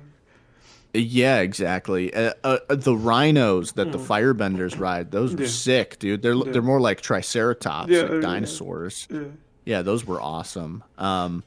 And their ships looking like rhinos, that was Yeah. awesome Yeah. too. Yeah, just a lot of great design Yeah, a lot of elements great with this design like show. that. That's kind of that's really just like a very there's so much thought put into the show, which is it's fascinating. But obviously, like this show spawned not only itself, it was a huge success, and then it spawned that terrible M. Night Shyamalan movie. A spin-off show, like a sequel show called The Legend of Korra, which I've also seen. I've seen The Legend of Korra too. And it's all right. What do you think about that show? It's all right. It's not that great. Yeah, it's that's what I've heard. it didn't reach the same heights, and it actually has like it fell for pitfalls that this show avoided, which is weird that Mm. they kind of made mistakes that this show like didn't make. But it's okay. The Legend of Korra is okay. It's not terrible. I didn't regret watching it. I enjoyed watching it, but whatever. Um, and the Netflix live action, and they're making an animated movie that's a sequel to this show with like an adult Aang and stuff like that, which I'm very excited for. I think it's very Oh, cool that interesting. we're rewatching these episodes because there's a movie coming, and obviously I'm gonna watch it. I love this show. Um, Yeah. but some stuff that I wanted to point out, other than the stuff that you've already mentioned, I thought it was interesting, kind of Sokka and knowing that he's like the man of his town, of his village, like this 14-year-old boy and a bunch of like little kids. They're the man of the village because everybody else left, like all the husbands left, and they left them there. So I found that really cool, kind of like how that's like a thing that shaped him. How they thought about Sokka and they were like, okay, this guy was shaped by the fact that his dad left him behind, and that then he had to become the man of the whole village because he's the oldest one, but he's still a boy. I found that really fascinating. Um, and I think the show kind of right away does a lot to kind of contrast him and Zuko, which I think their names kind of being opposites, Sokka and Zuko. It's like a very kind of obvious like tell about that. But I found that really fascinating on the rewatch how the show kind of goes out of his way to be like, okay, Sokka is a guy that has been shaped by the fact that all the men in his village went to war and he was left behind by his father, and then he's kind of been shaped by that. And then on the contrast, Zuko again is also a man who's been shaped by his father's actions. So you kind of have these two opposite guys. One can firebend, one cannot even do any bending. And obviously they have that fight where Zuko just kind of keeps kind of brushing him off. But Sokka has a little bit of a payoff when he kind of taps him 3 times in his head, like Zuko did, and he falls off the boat into the water or whatever. Yeah, yeah. So I love the contrast between them. And something that I didn't remember about this show, but I know that it made an impression on me as a young man, as a young boy, is how great the action sequences are. Like the animation of this show is like top notch. Like the fights, like the firefights, Aang's fight with Boomy when he's like throwing all those rocks and doing all that stuff. Like the animation is bananas in this show. They really go out of their way. Um, Let me see. Yeah, fight sequences. They form this little pseudo family, and they kind of keep hinting at Aang and Katara and their kind of developing romantic feelings. Um, but that's it. I think that's all the Yeah, notes that I that have. was interesting. That first became very clear to me in episode 4, Yeah, when she seemed kind of jealous of the attention he was getting for the in other the village. girls. Yeah, Yeah, I mean, I think there was more to it than just that, yeah, but it was hinted at. yeah, I for don't sure. think that was the complete extent of her reaction. I did No, feel her reaction to it was more so of like, "What are you doing, man? You're the yeah, Avatar, and you're acting like but like a there's a hint child." of that I think too. that Yeah, was, yeah, but yeah, there was a hint of like yeah. petty, because again, these are They're teenagers. teenagers. Yeah. Um, yeah. What? Speaking of Katara, what? I'm because we have these very clear character arcs incoming character arcs from, because when you're a writer and you've been not only writing but consuming stories as much as we have, um, it's like you kind of see what the character arc is probably going to be based on what the character's wound is, or flaw is in the beginning of the story, right? So it's like like Zuko's wound is literally on his face. Yes. First of all, Yeah. it's a literal Little wound, wound. to show the emotional wound of his father banishing him, which that's brilliant. Yes. Like you said, Sokka's wound is his father abandoning him. So again, they're kind of mirrored Yeah, they do. They in mirror that each way, other. like you said. Yeah. Um, and then Aang, obviously, he's got to grow the hell up. Great power comes great responsibility. That whole arc seems to be incoming for him. Well, I feel like Katara, if I were to guess, she's going to be more of a flat arc in terms of like she's going to help facilitate change in Aang and Sokka. That would be my guess. Like she's going to be a little more flat arc because she doesn't seem to have. She seems to be kind of the hopeful character that's going to retain hope throughout the story, despite sort of what it seems like she. If we're speaking in writers terms, character arc terms, it's like she has the truth already, and she's going to be bombarded by the lie throughout the story, but she's going to retain the truth by the end. Yeah, Like no, you're onto that would it. be my guess. Yeah, no, you're 100% onto it because her character doesn't really go on. There's no big arc to her character, Yeah. Like you said, she's kind of more of like a flat character arc in that like you said, she just has minor challenges and oppositions, like to her belief system or whether or not she thinks that they can actually accomplish, what they're setting out to try to do. But at the end of the day, like you said, it's her worldview overcomes these things. And she has challenges, and there's challenges also in her. She has challenges throughout the story in her perception and her relationship with Aang, because Katara, and you'll see this as it go on, she kind of herself also kind of has a little bit of like a savior complex, but she's not the savior. It's Aang who's the savior. So that will creep in a little bit. But again, that's really just challenging her notions of the world and what she believes in. But yeah, she doesn't have a big arc like that.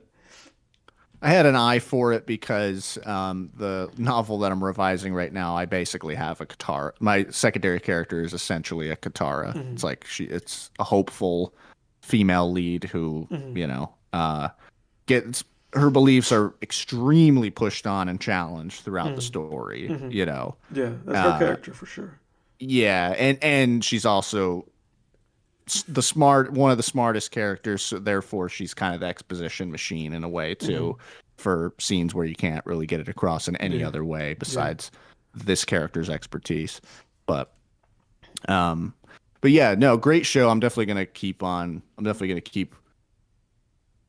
keep watching. I recommend it, dude. It's one of my all-time favorites. There must be this is one of those instances where this to me is like Star Wars, where there's a lot of bias and nostalgia with me associated with this show. Like I watched this show as a kid, Yeah. So there's a lot of nostalgia that I have for this show, and a lot of blinders to maybe shortcomings the show has. But that being said, I recommend it. To me, it's one of my top 10 greatest shows ever that I've seen. So I recommend it wholeheartedly. But I'm glad you enjoyed it. And if you do end up watching it long term, then we can talk about it like we did with How I Met Your Mother. Yeah, for sure. I hope that you guys listening enjoyed that. And if you haven't seen this show, please go watch Avatar: The Last Airbender. I recommend this show. But moving on from our show of the week this time, how about we talk about some trailers? Yeah, let's do it, man. Okay. Last week we left off and we watched a bunch of different trailers from that Dwayne Johnson movie. I forget the name of it. I keep forgetting that. I know Machine's in the name of the movie, and I forget the name of the movie. Smashing Machine. Smashing Machine. Watched a bunch of trailers last week. If you guys want to hear us talk about them, go back to the last episode. Smashing Machine was one of them, and that movie, that horror movie, I forget the name of it. Weapons. Yeah, So yeah, we watched. weapons. So just go and listen to us talk about that. For this week, we watched another handful of them, and I want to start with Black Phone 2, um, which I haven't seen Black Phone 1. From my understanding, this is a horror movie. So I wrote some questions that I wanted you to answer because I'm guessing you've seen the first one, and that's why you wanted to watch the trailer for the second one. Yeah, so I've seen the first movie. Dude, I gotta be honest, I totally fucked up this week and didn't watch these trailers, but what I'm gonna do right now is I'm gonna play the trailer Go ahead. on with the sound off. Yeah. But Play it while we're on like talking about it, 1.5 speed, so you can like just very quickly see what's happening in there. But yeah, I think you can answer this to me as you're watching this anyway, or even without watching yeah. it, which is, what is this about? What is Black Phone about? Because for me watching this trailer, Yeah. I gather that it's Ethan Hawke in another horror movie, seemingly, because I know that he was in Sinister. So it's Ethan Hawke. He's wearing a weird mask, and he has superpowers. Like, is he like a Freddy Krueger kind of guy? Like, what is this? What is this about? No, so he's he's a Freddy Krueger kind of guy in the sense that he's a slasher, but I don't. Does he It's have been a powers? while since I've seen the first movie. I don't think he has powers, no, but there is a supernatural element to the story. Okay. It's basically in that first movie, which interestingly enough, the first movie is based on a Joe Hill novella or short story, I believe. Joe Hill is Stephen King's son. I've read a couple Yes. of his books. Dude, by the way, talk about capturing his father's voice. I literally can't tell the difference between their writing. Like when I've read his book Nosferatu, which different from the not related to the vampire story, but has some thematic similarities though. But it I literally, like, when people would ask me, like, oh, if I was talking about books with anybody, I'd be like, oh yeah, I'm reading the Stephen King book right now called, and then I'd be like, oh shit, I have to correct myself. Like, no, it's his son actually, but he just totally captured his dad's voice. Really? Um, Stole it. Pretty much, yeah. Incredible though. I mean, yeah, it just I mean, it's like in every, at least as far as I remember, it's like in every way, shape, or form, down to like the intricacies of just like the way the villains would behave and their dialogue and What if their his son doesn't quirks. exist? What if it's like what if he's like hired an actor and he was like, this is my son, and he was just like Stephen King writing under like a different pen name to see what would happen. Yeah, or his son, because his son looks a lot like him too, Yeah. but him from the 80s. So Hmm. it might just be him time traveling so he would have more time to write or something. Maybe, dude, that'd be But crazy. yeah, but the first Black Phone isn't. I didn't think it was all that. I thought it was like maybe slightly above average. I think I gave it a 6 out of 10. But the supernatural element is essentially, from what I remember, it's a kid is trapped by Ethan Hawke's slasher character By in Ethan Hawke. the basement. Yeah, Yeah. and basically there is a black phone in the basement, like one of those old rotary phones. And when he picks it up, the ghosts of the children of Ethan Hawke's previous victims can speak to him, and So they're Ethan able Hawke's like to the kind Bagul from Sinister. yeah. Now he became him. No, Yeah. kind of. But he's a human. He's a flesh and blood like Okay. slasher guy. He's a serial killer. But yeah, and so the main character is able to the ghost sort of guide him on how to escape and how to combat Ethan Hawke's character. So it's a Combat compelling Ethan Hawke. concept. Yeah. Yeah, but it just I don't know. I don't remember it being all that great. Okay. Again, it's better than your average like January horror film, but Yeah. yeah. But like yeah, I'm watching the trailer for this second one. I mean, this looks it looks a little more compelling than the first one, maybe. The reason why I'm asking you if It looks like we're definitely out and about more. Because in Yeah, the first one, you're just trapped in a cellar the whole time. yeah, because but- it's like outside, and in the trailer he does some like stuff that just Like he like throws the character like up in the air, like he like smash he like throws her body like against a wall and stuff like that. I was like, does he have superpowers? You know, I was just I didn't know what to make of it. I was like, and the character answers the phone. He magically appears, so I didn't know if he was like a super being or something like that. Not that I remember. Let me see. Does the Black Phone villain have powers? Superpowers. Let me see. Can fly. The Grabber. That's his name. Of course. His capabilities in the first film are primarily based on his human skills and traits. Okay, yeah, so the answer is no to that, I believe. Oh, but then it says, however, the trailer and information for the sequel, Black Phone 2, suggests that the Grabber might have acquired supernatural powers, seemingly connected to dreams, allowing him to attack his victim. That's why I asked you if it was like Freddy Krueger character, because I saw this trailer and I was like, is this guy like Freddy Krueger? Like, what is he doing? Like, it seemed like he like had like magical powers. I gotta say, if he's attacking people in dreams, that's pretty lame. It's pretty that Freddy they're Krueger. copying Freddy Krueger. Bitch. You can't do that. That's Freddy Krueger. I guess we'll see. The premise is interesting enough that I like I'm motivated to maybe in like a few years, I'll watch The Black Phone. Yeah, in a few years. Maybe. You don't want to. Yeah, you don't want to come off desperate to The Black Phone. You want to work it slowly. Yeah. And like. But we'll skip the other trailers unless you want to keep like watching them muted. No, I want to hear your thoughts on the other ones. Okay. I have seen the Eddington trailer. Okay, so we'll talk about Eddington. After this one, I'll talk about the Happy Gilmore 2 trailer. But I saw the Eddington trailer, and I don't know what to make of it. You know, it had a bunch of flashy stuff saying like, "Oh, this is the first modern western" or whatever. I love Joaquin, as you know. Joaquin Phoenix is my favorite actor. Pedro Pascal's in it. Pascal. I'm tired of that guy, man. I was about to say that, like Pedro Pascal, I think he's done something bad, and it is that he allowed himself to be oversaturated. Like he pulled a Chris Pratt, because he's in the Fantastic Four, he was in Game of Thrones, he's in Eddington, he's in The Last of Us. Like it seems like you can't. Mandalorian. He's in The Mandalorian, and he's in like a movie coming out with Chris Evans and Dakota Johnson. So it's like it seems like he's everywhere. You know, he's in the news constantly. So funnily enough, I haven't seen a single movie or TV show or anything with Pedro Pascal in it since Game of Thrones. Like I actually haven't seen any of these shows. I haven't seen The Mandalorian. I haven't seen any of the movies he's been in since then, and I'm already tired of him. And I haven't seen him in anything. And I'm already tired of him. I don't know what to make of this movie. It seems like it's some kind of a western.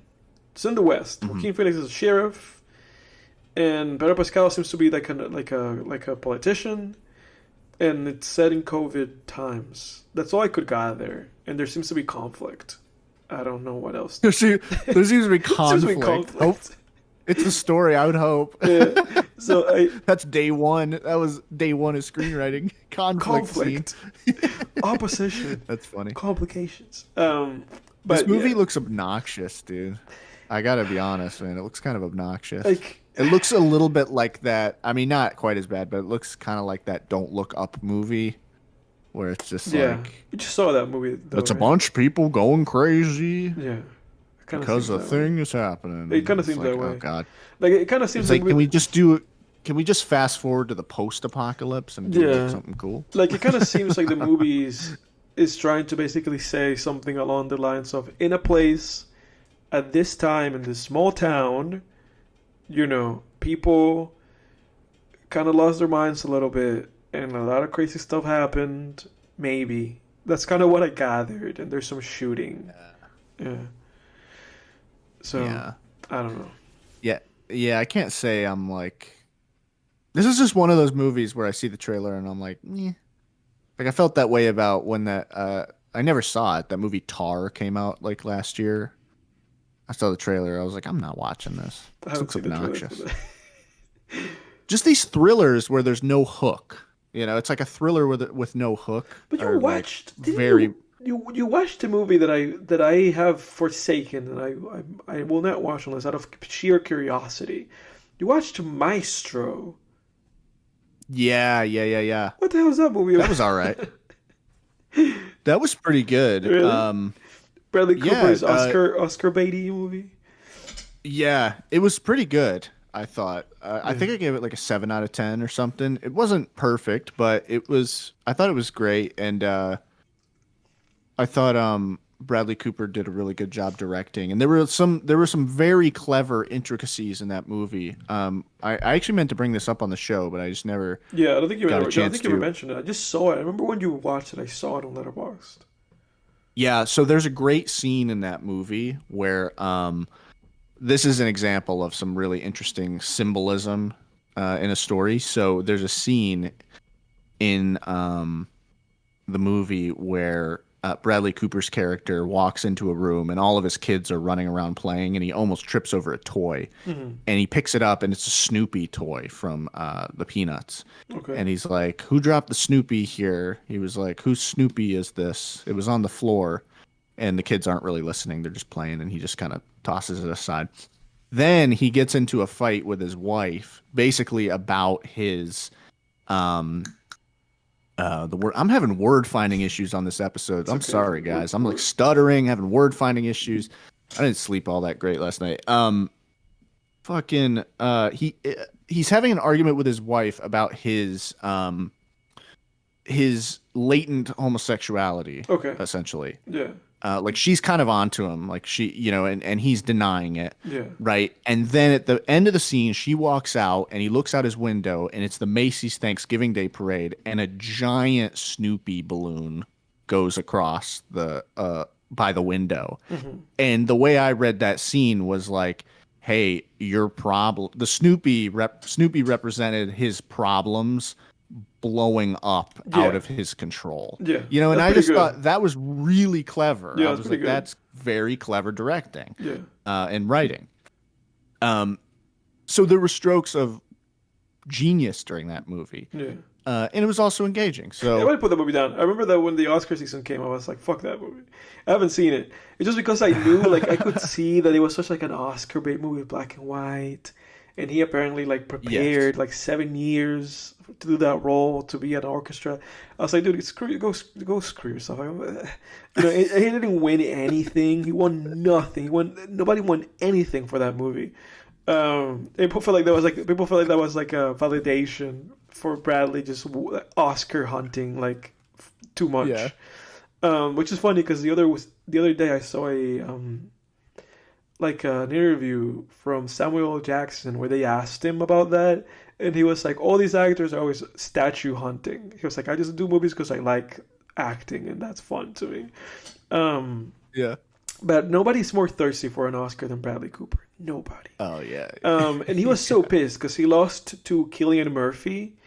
And during that Oscar campaign, he made kind of like a remark, like diminishing Cillian Murphy's like effort, because Cillian Murphy had said that he prepared for Oppenheimer for like 6 months, and at the time, everybody, including Bradley, old boy Bradley, everybody knew that Killian was the front runner. It's like Killian's the front runner. Oppenheimer is an insane movie, and he made a remark in an interview where he was talking to another actor. It was one of those like actors and actors interviews, and he basically said something along the lines of, "Some actors don't take this so seriously. They prepare for like a few months." And he's like, "I've been preparing for this for like 6, 7 years." So it was basically his you should pick me and not Killian because I have been doing this preparation for 7 years and he did it for 6 months and he lost to Cillian Murphy at the Oscars. I mean, the thing is, too, about that, it's like, I'm not an actor, but why would you need more than 6 months to prepare for a role? How into Ask character Bradley. could you Ask Bradley. possibly get? You Ask can Bradley become a dude. You could prepare for a role in 6 months. Yeah. I mean, that does how into character could you possibly get I after think the, 6 months? I think the silly thing about it though is, and also you have to remember that Bradley was doing other roles in the meantime. He was basically kept preparing this in his free time, but he was doing other stuff. He did like that movie that he made of Stars Born in the meantime. But I think the interesting thing too is that I feel like he forgets, or maybe he forgot, or I don't know, that at the end of the day, it's like it's about the result. Like you could be preparing to do this role for 7 years and then just take a dump. Yeah, exactly. Just make a big old Bono. It doesn't matter. It's like, dude. Bono. It's a reference to South Park. Yeah, it doesn't matter. Which the same thing happened to, again, the same thing happened this year to Timothée Chalamet, because he prepared for that Bob Dylan role. I think for like 2 or 3 years, he was preparing for that role, and he lost to Adrian Brody. And I think for Brody, again, it was like a 6-month thing. And he outclassed him. He outclassed him. It's so silly. This acting stuff's so silly. Yeah, you're absolutely right, though. It is the result. Like, I mean, you take books, like, writing, for example, it's like, if I spent like 10 years writing a book, it's like, it doesn't matter. It doesn't matter. Who cares how long it took? It's like, sucks, is it good? Sucks. Yeah, is it good? Is it good? If I wrote it in a week and it was great, then who fucking cares? Yeah, it's silly because even with songs, like a bunch of songs were made, like Brothers in Paris, it was made like on a whim. Yeah, yeah. John Lennon woke up one morning to the newspaper and wrote "A Day in the Life," and that's to this day people say this is the best Beatles song. It's just like.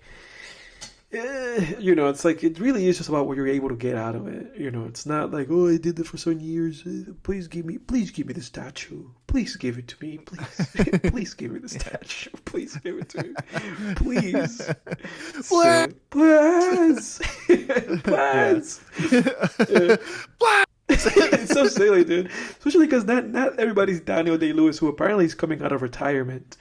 I was living in this fantasy where the last movie he did was the last one, because he always does a movie and then retires. But apparently he's coming back to star in a movie by his own son. So I guess that's a reason to come back from retirement. I don't know. But one other thing that I wanted to talk to you about, trailers-wise, was Dexter. And the question that I asked after watching the Dexter trailer was, why? Let me look at it right now. Like, Dexter Resurrection. Right? Resurrection.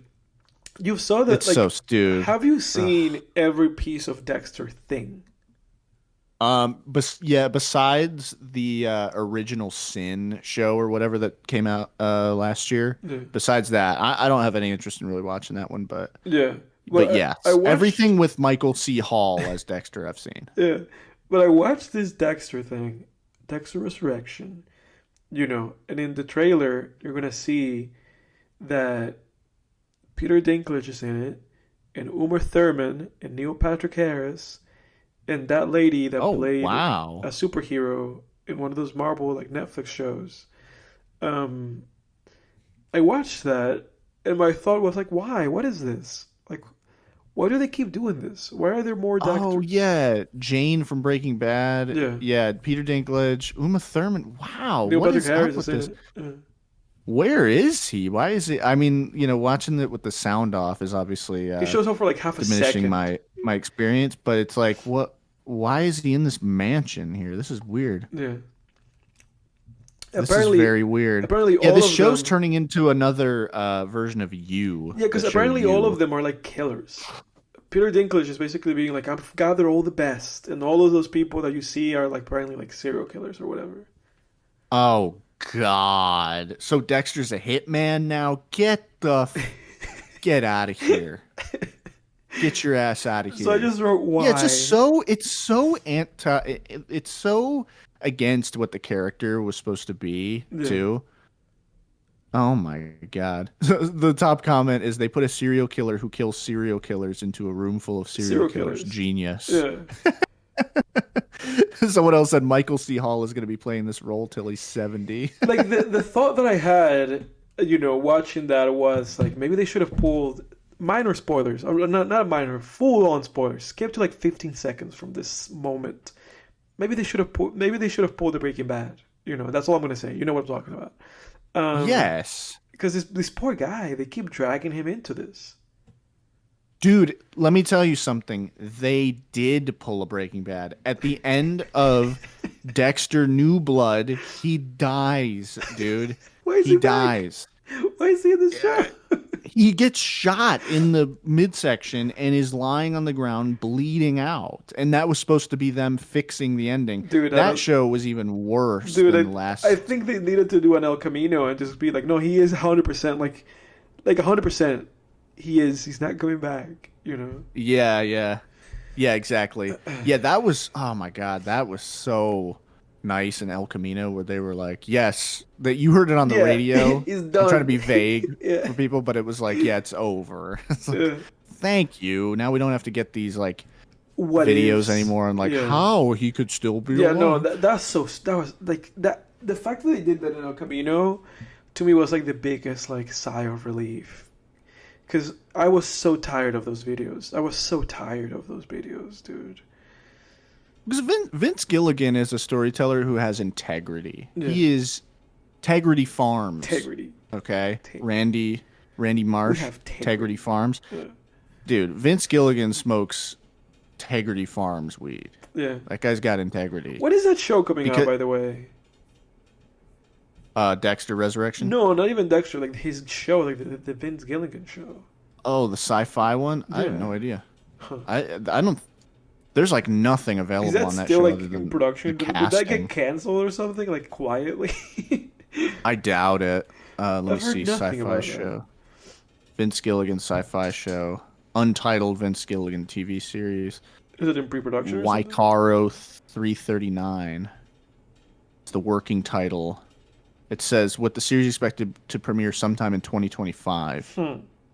It's the clock's ticking. And we got Ray Seahorn from Better Call Saul in it, and then Carolina Widra. Who's this? Clock's ticking. Yeah, I know. Yeah, I'm not watching that Dexter show, dude. I'm done with Dexter. Because like even the original series, like they ruined it after 5 seasons. Yeah. It was just like at a certain point, you just can't come back from it. You ruin a character to the point where you just can't come back. It's like I'm totally turned off by. You fucked it up the first time. Yeah. Seasons 6, 7, and 8 of Dexter are like barely. I'm never gonna watchable. watch that show. I'm never gonna watch that show. I don't blame you, dude. It's not worth. It's barely worth. Like the first 4 or 5 seasons are really well done, but I'm never gonna do it. it just, yeah, it's like it's not Breaking Bad level. You know, it's like one tier below. Like Breaking Bad is S tier. I would put Dexter A in tier. the first 5 seasons in the A tier. What about Dexter just, as a whole? As a whole, not removing the other stuff. B or C tier? What if you add Probably like all the like, B, you know, C. you have to add the sequel show where he was in, and now you have to add this resurrection thing. Well, I don't know about Resurrection, but if I had to add the sequel show, I'd put it firmly in C. Yeah. I'm not watching that show, dude. I'm not wasting my time with that. Nah, I'm not wasting my don't. time. No, watch Hannibal, dude. Yeah, no, Hannibal's great. I'm still meaning to do that. I've not abandoned that show. I'm still meaning to, and I think about that show. After watching the first episode, I still think about it. So you've expedited me watching it. I know that we watched that episode like 2 years ago, but That was last year. Okay, but you making me watch that episode expedited me watching the show from like 10 years to like 5 years. Okay, good. We bumped you up. You're like civil court, dude. You're like, oh, we bumped you up from 10 years of waiting to 5.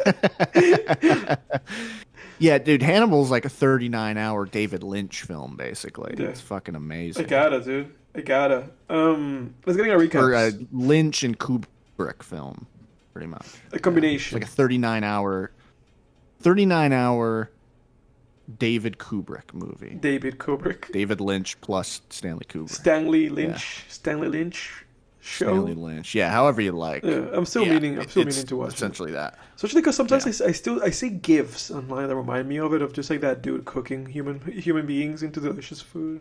So I, Yeah, dude. because of that, I'm always like, I guess I have to go back. Anytime I watch one of those games, it reduces it from 5 years. It takes off like a month, you know. Yeah. So really, it's like a month. It's like 4 years and 6 months until I watch the show. Yeah, yeah. It's um, funny. One thing I will say about Hannibal, though, I know I'll be quick with this point because I know yeah, we want to get into our recaps, but with Hannibal, I'm almost hesitant to say this because I do want you to watch the show, but I will say that show is so, like we were talking about Crank, where Crank is something that like that movie leans into what it is until it doubles over. mm, And Hannibal does the same thing. It leans into its dark Kubrickian slash Lynchian nightmarishness. It's what it is. It leans into it so hard that it does a fucking somersault, you but know? that's a sell for me for And sure. yeah, but I will say that like I rewatched it this past winter, and by the time I got to like the last like half a season, I was like, dude, I don't want like I'm ready to kind of leave this world because I had seen it before, so I knew Yeah, how it ended, you know. yeah, So I still finished it like my rewatch, but I was like, it's not a world you'd want to like exist in. Like some yeah, fictional worlds, you're like, that's a world I would like to exist in. Hannibal's a world where you're like, oh yeah, like everything. It's a nightmare. It's just a living fucking nightmare that no one can wake up from. Like, yeah. it's it really is like it's like a racer head, like in that way, you know. But anyway, Mm. but watch it. No, that added like a month to to me watch. A month to your five Be years. 2030. It'll be February 2030 by the time I watch the show. Let's get into the recaps.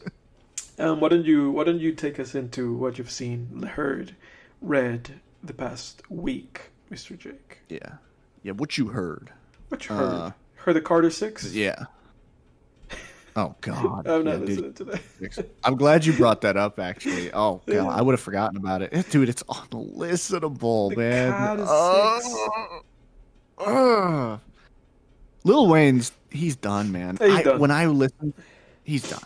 When I listened to Carter Six, I realized I was like, holy shit. You know who Lil Wayne is now? He's Eminem. He is He's Eminem. another Eminem. He is Eminem. He is another Eminem now.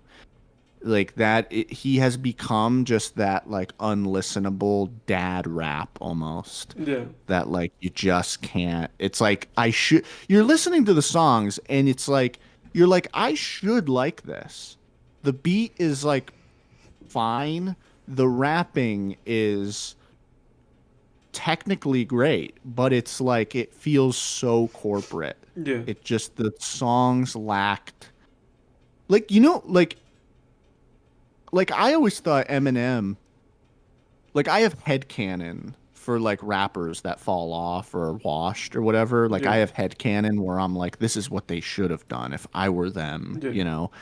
Like I always thought that Eminem's natural career progression, it would have been cool to hear him start making things like Jay-Z's 444 100%. album or Kendrick's music like jazz rap or Yeah, something. That dude, would like have been cool. or like Earl stuff. Just like saying like, well, I've made this commercially successful stuff.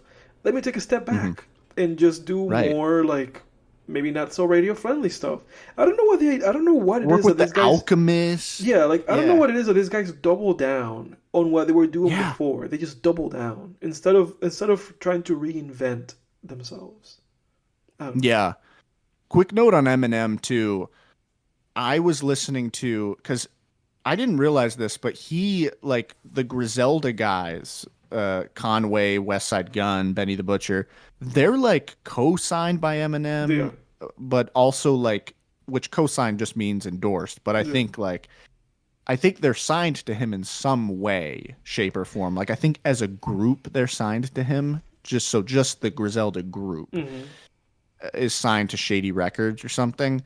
And on the Griselda album, they have one album only so far as a group. Yeah. The Eminem is featured on the last song. And I listened to that song, and the second that Eminem's verse came on, I was like, dude, this guy adds nothing to this. He added nothing. And it's so mean to say, dude, but I was like, he just adds nothing to this. He's doing nothing for me. Like Conway, I think it's just him and Benny the Butcher on that one, or maybe him and Conway. Can't remember, but it's like, let's just say it's Conway. I'm like, Conway's just killing it. And then Eminem comes on, and it's just so corny. It's just him being. He does this weird thing where he comes onto a beat and he's like, I am Eminem, and I am His flow on a is song terrible. with Benny the Butcher, and His it's like, his late career flow is terrible. It's terrible. oh my god, It's terrible. it's like he's trying to fit as many words as possible in the shortest amount of time as possible, but then also doing these weird voice inflections that sound just so dorky and stupid. Yeah, it's on the Bang remix featuring Eminem. Yeah. Oh my god, I heard it as a single before I even listened to that album, and I was like, dude, he literally does nothing for me on this song. Yeah. I couldn't add it to any of my playlists because I was like, I can't have this. I cannot permit it. Yeah. Well, good. That's how I felt about the Lil Wayne. I'm like, it's like corporate. It's like a corporation captured Lil Wayne and like digitized his consciousness and put it into an AI. Maybe it is an and AI like, album. Maybe we just don't know. it does. Dude, it sounds like an AI Lil Wayne album.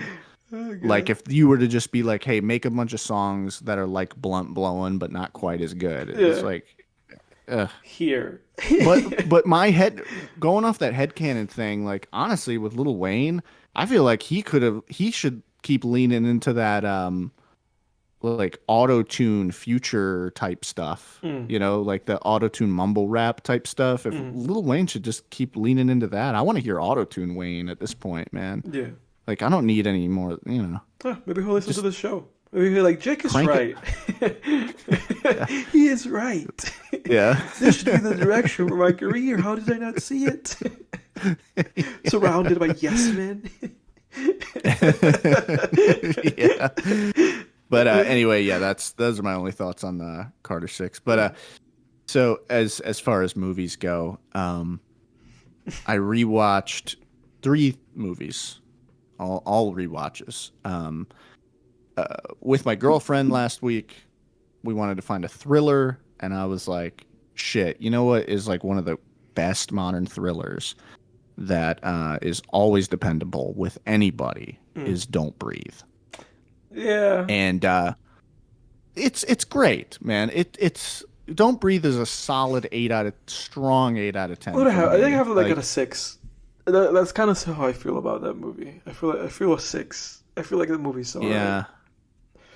It's just so dependable, man. It's like a Panic Room but reversed. That's the thing. For a second, I thought you were gonna say Panic Room. I was like, yes, Panic Room is the greatest. And it was like, oh, don't. Yeah. I think they're both equal. I think Panic Room and Don't Breathe are as good as each other. I think they're a great double feature. They are a great double feature. Panic Room takes. Don't Breathe takes a lot from Panic Room. That's for sure. Mm-hmm.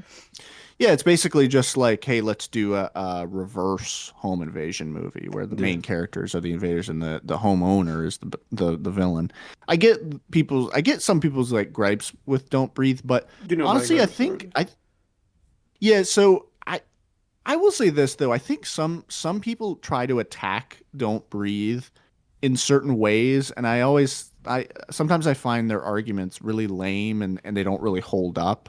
Like their attacks like just kind of bounce off that movie. Yeah. For me, because like I heard Rob Ager talk about Don't Breathe because he was shitting on Alien Romulus, directed by the same director, and then he was like, and I went and I watched Don't Breathe by this director. Yeah. And and he's like. And so Rob Ager's one big criticism he had of this movie, he's like, and the characters were stupid.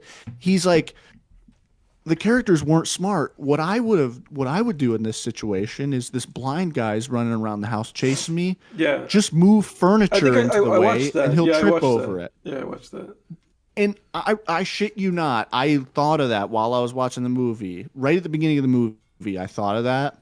There is not one moment during that movie where it would make sense for them to move furniture in front of the hallway and for him to trip over it. They either have no opportunity to do it or it wouldn't make sense. Like first scene that they encounter him and he shoots their friend, the whole goal is for him to not know there are more people in the house, Yeah, I remember. right? So you wouldn't do it there. Their next encounter with him is in the basement. He shuts all the lights off. You're on an even playing, less than even playing field with him because he knows the terrain. He knows the room, Hmm. so you can't do it there. That wouldn't make any sense. And then at other points, he's just he has a gun and he's waving it around. So it's like, what the hell is that gonna do? I mean, I know he's the shit shot because he's blind, but it just I was looking at the scene and I'm like, it wouldn't make sense for anybody at this point to grab a chair and move it in front of the hallway. Yeah. It just doesn't. It At no point in that movie did I feel that that made sense. So it's things like that where people try to attack this movie, and I'm like, your attack just doesn't hold up. Yeah. You got to come up with something better if you're going to attack the movie because Yeah. it just doesn't hold water for me. Yeah, I don't remember. I don't remember Um, that movie like well enough to rehash like whatever I might have said after we finished watching it the first time. I just didn't enjoy it that much. I remember just not enjoying it that much and being yeah. frustrated. But I don't remember like the source of my frustration. Mhm. Whatever. I don't love that movie. Although maybe it warrants a rewatch for me. Yeah. I always just thought it was a really well done, heart pounding thriller. That's Yeah, it. And it's a great concept. And it is a great yeah, concept. it's just one of those really watchable And I movies to like me. Fede Alvarez. Like I really do. I like that guy. I have to watch Alien Yeah. Romulus still though. I was really disappointed with Alien Romulus. I didn't even see any of his like DNA on that movie. It Mm, didn't even feel like he directed it, interesting. honestly. It does not feel like Don't Breathe or Evil Dead. His But post Fincher DNA. Huh. yeah. Um Such a Fincher guy. and then I rewatched this movie from 1954 called Them. Because like I was talking about, it's summertime, so I like going back and rewatching adventure horror or sci-fi horror. And a big part of that for me, I grew up watching a lot of 1950s monster films. So like Godzilla, Beast from 20,000 Fathoms, Giant Behemoth, like all these sort of like giant radioactive monster movies. That for me, for some reason, that's a big summertime thing. Is again, it's like horror movies that don't fit into October, so I just default to summer on those. So, them is basically it's sort of like Phase 4, but the ants are big. They're like the size of like buses, basically, Okay. and it's just a team of lawmen and scientists that are trying to stop these giant radioactive ants from reproducing and taking over the earth. It's Yeah, Hunter x Hunter, dude. yeah, exactly. Yeah, it Everything is the Chimera everything's ants Hunter x almost. Yeah. Hunter. Everything's Yeah. Hunter x Yeah, there's nothing. The ants aren't like freakish like that, though. They don't do anything freakish like in Phase 4 or Hunter x Hunter. Because in Hunter x Hunter, they like take the appearance of people or Yeah, something, don't they're they? chimera. They're called chimera ants because they're these kind of humanoid things. Yeah, and then in Phase 4, the ants have like language and intelligence. It's very straightforward in this one. It's just they're just big, and it's like that's a fucking problem because they Mhm. can, they Yeah, can. that's Their a problem. hills are like That's a problem. yeah, They're huge. yeah, Yeah. yeah. Them is a really well made movie. It starts out really well. It's funny enough, I believe Aliens, James Cameron's Aliens, was heavily inspired by them, was heavily influenced by them, because it's very similar. Where the first of all, the aliens' whole structure, their colony is very ant-like with the way they behave and the queen and everything. And then Newt in Aliens, the little girl, is a direct reference to them as well. There's a little girl in them who's like her family gets killed by the giant ants and then she's like traumatized. It's the same kind of thing. Very like James Cameron stole like very heavily from them.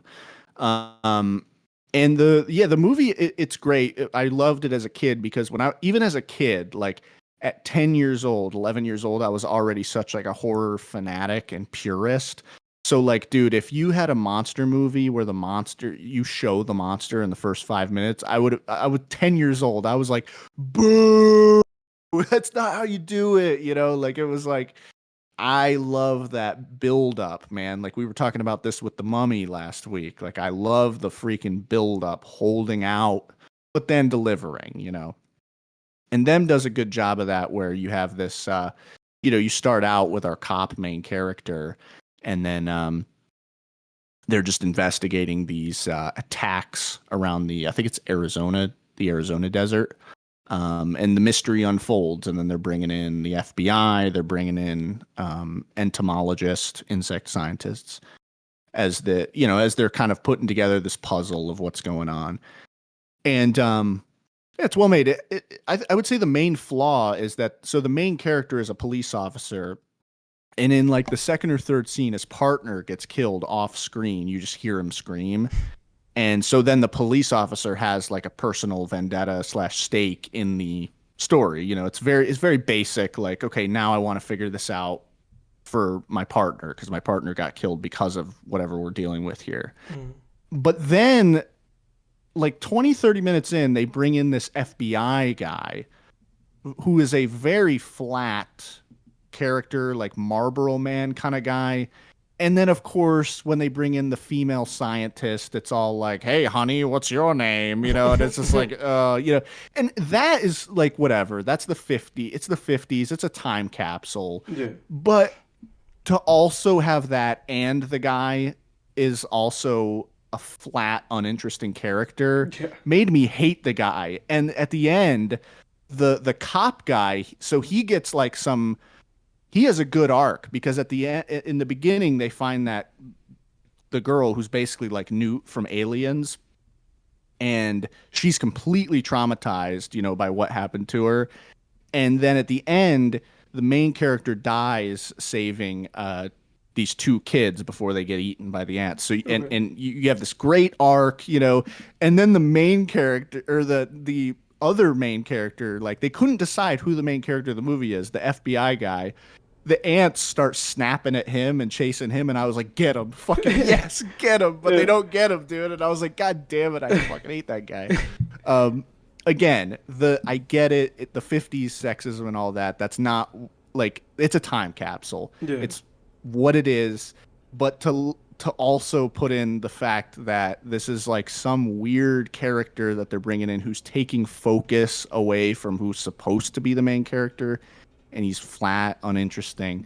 I was like, oh my God, I want to see this guy get eaten so bad. But I didn't remember. I had seen it when I was a kid, but I couldn't remember. You wished it didn't come overall, true. Solid. Yeah, overall a solid 50s monster movie. And then I rewatched Dragged Across Concrete. You're always rewatching Dragged Across Concrete. You're watching the movie like every 6 months. It's great, man. I love it. Yeah. I've already spoken about it on this podcast, so I won't say too much. Maybe we'll review it at some point. Yeah, I do rewatch that movie every year. Yeah, you're gonna have to pin that on me for me to rewatch it. You're rewatching it like literally like every 6 months. But we would have to do it would have to be like this is gonna be an episode of the show because otherwise I don't think I would rewatch that movie. Yeah, it's so good. I've been meaning to make it an episode of the show forever, but I just it never really feels like the right week. But yeah, I love Dragged Across Concrete. It's so well done. It's a great companion piece to Heat, I feel like. Yeah, for sure. It's kind of a good... I agree. Yeah. But I would say Dragged Across Concrete has definitely more interesting socio-political commentary. For sure. Than Heat. Yeah. But that's not a strike against Heat. That's just by design of Dragged Across Concrete. Yeah. And then I've been rewatching the show Barry with Bill Hader in some of my downtime. I forgot how great that show is. Yeah. Any Dexter fans who are really disappointed by Dexter, go watch Barry. Barry is like Dexter done right. They kept it nice, short and sweet. 4 seasons, 8 episodes a season, 30 minutes an episode. I think the show, so overall, what's that? The show is like 16 hours total or something like that. Yeah, and it's great. It perfectly balances humor and violent crime drama stuff. Bill Hader himself said that No Country for Old Men was a huge influence with the way they filmed the violent scenes in that show. Mhm. You can very much see that, very much shot in that way, or like Dragged Across Concrete for that matter, where it's like you have these scenes where there's just the camera's not moving crazily It's and very there's matter no of fact. soundtrack Yeah. and just like shooting, Yeah. just what it is, And yeah, Barry's awesome and great character work. Just watching Bill Hader's character, this hitman who wants to change, and it's just a story of this guy who just is a coward and just doesn't want to face the consequences of what he's done. Hmm. Like he just wants a clean slate, and it's like, dude, you don't get a clean slate after all the shit you've done, man. Yeah. And it's a fascinating story. And they have a lot of supporting characters who also help add layers to those themes, where you have characters in the show who are in the show actors in LA who you know like there's a whole sequence where they're writing these scenes of things that happen to them in their personal lives that they're going to then act out, and one of the characters writes a scene in which she's basically lying about what happened. So it's kind of this theme of trying to rewrite your past, Mhm. Very Um, interesting. yeah, so really, really well made show. Like Bill Hader, you could tell too. Like Bill Hader is such a huge film buff. Like Yeah. his clips are all over that James Whale Bake Sale YouTube channel, I for know they instance. are. I haven't listened to any one of them. Oh, Bill Hader, I love the way he talks about movies, man. Yeah. And he's seen like a ton of movies. Like Told he's you about my very relationship with similar. that James Whale Bake Sale guy. I told you how things have changed. Yeah, yeah. Just cry for that job. Oh no, let's go. Haunted. Maybe he'll feature film tangents on there one day. Maybe he should. People listening are like, "Phew, these fucking guys, they're delusional." We'll see. And then I bet, yeah, we'll see, fucking haters.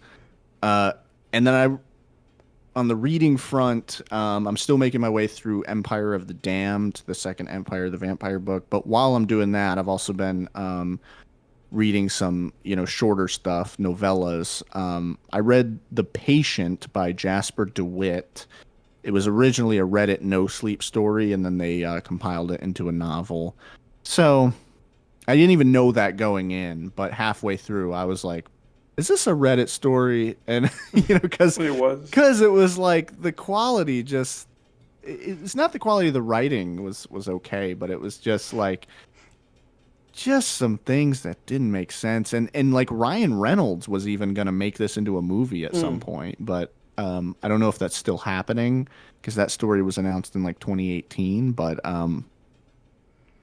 yeah, there's like definitely some intriguing stuff. There's a good hook, but halfway through, the character just makes this decision that makes no damn sense. And I won't go into it because we're short on time, but Yeah. it's just like, what the hell? So overall, I would give the book like I gave it like 2 out of 5 stars on Goodreads. Damn, son, you're not recommending that book to nobody. No. It had some good stuff in it, but it just, as a whole, it doesn't deliver on the good. It doesn't deliver the goods either. Yeah. The end of the climax, just whatever. And then I'm currently reading another horror novella called Night. I think it's called Night of the Mannequins or something, which sounds really pulpy and dumb. I It would does sound never pulpy. even think. Yeah, I wouldn't even. I was like, this sounds. I was like, I'm not gonna read that. But the booktube kind of video that I was watching, it was like a top 10 countdown of great horror novellas, and she kind of sold me on it because first of all, it's written by Stephen Graham Jones, who's a really well-known contemporary horror author. So it's got that pedigree, and then the way she described the YouTuber described the book actually sounded really interesting. So she sold me on it. So I was like, I'll actually check this out. So far, it's pretty good. Definitely a unique writing style. It's very much the main character is a teenager and it's written in first person, so he definitely captures kind of a teenager's voice. There are certain points where it does sound like it's like Steve Buscemi in, I forget what movie it is, but where he's walking around like, "Hey, young people, I am young too." You know, I think it's like an episode of a TV show that he like cameoed in. Oh, okay. But I know what you're talking about. I know the meme. Yeah, it feels that way a little bit, where it's like the author, it's like, because I wasn't a teenager that long ago. So yeah, so you can see he's like, oh, this is an adult man pretending. This is 21 Jump Street. That's why if I like, I do have at least one idea off the top of my head for a novel where the main characters are teenagers. And you best believe, dude, I am setting that shit in a year that I was also a teenager. Because I don't know how the fuck teenagers these days talk. Like, I don't, I'm setting that shit in 2014. Yeah, dude, you have to. Yeah. But that's what Stephen King did. Like, Stephen King, when he wrote it takes place in the 1950s when he grew up, so, and that's it for me. Okay, I'll bring us home, everybody. And stay tuned, because not only will you guys know what we're doing next week, but also we'll talk about updates for the channel for the next handful of weeks. But for me, it was more so music, as it always is. I listened to Mary J. Blige. I don't know if you heard about her. She's like an R&B musician who was very prominent in the 90s. I listened to her. She's featured on Man on the Moon 2. Yes, she is. Kid Cudi. Yes, she is. Yeah. I listened to her 1992 album, What's the 411? 53 minutes, 12 songs.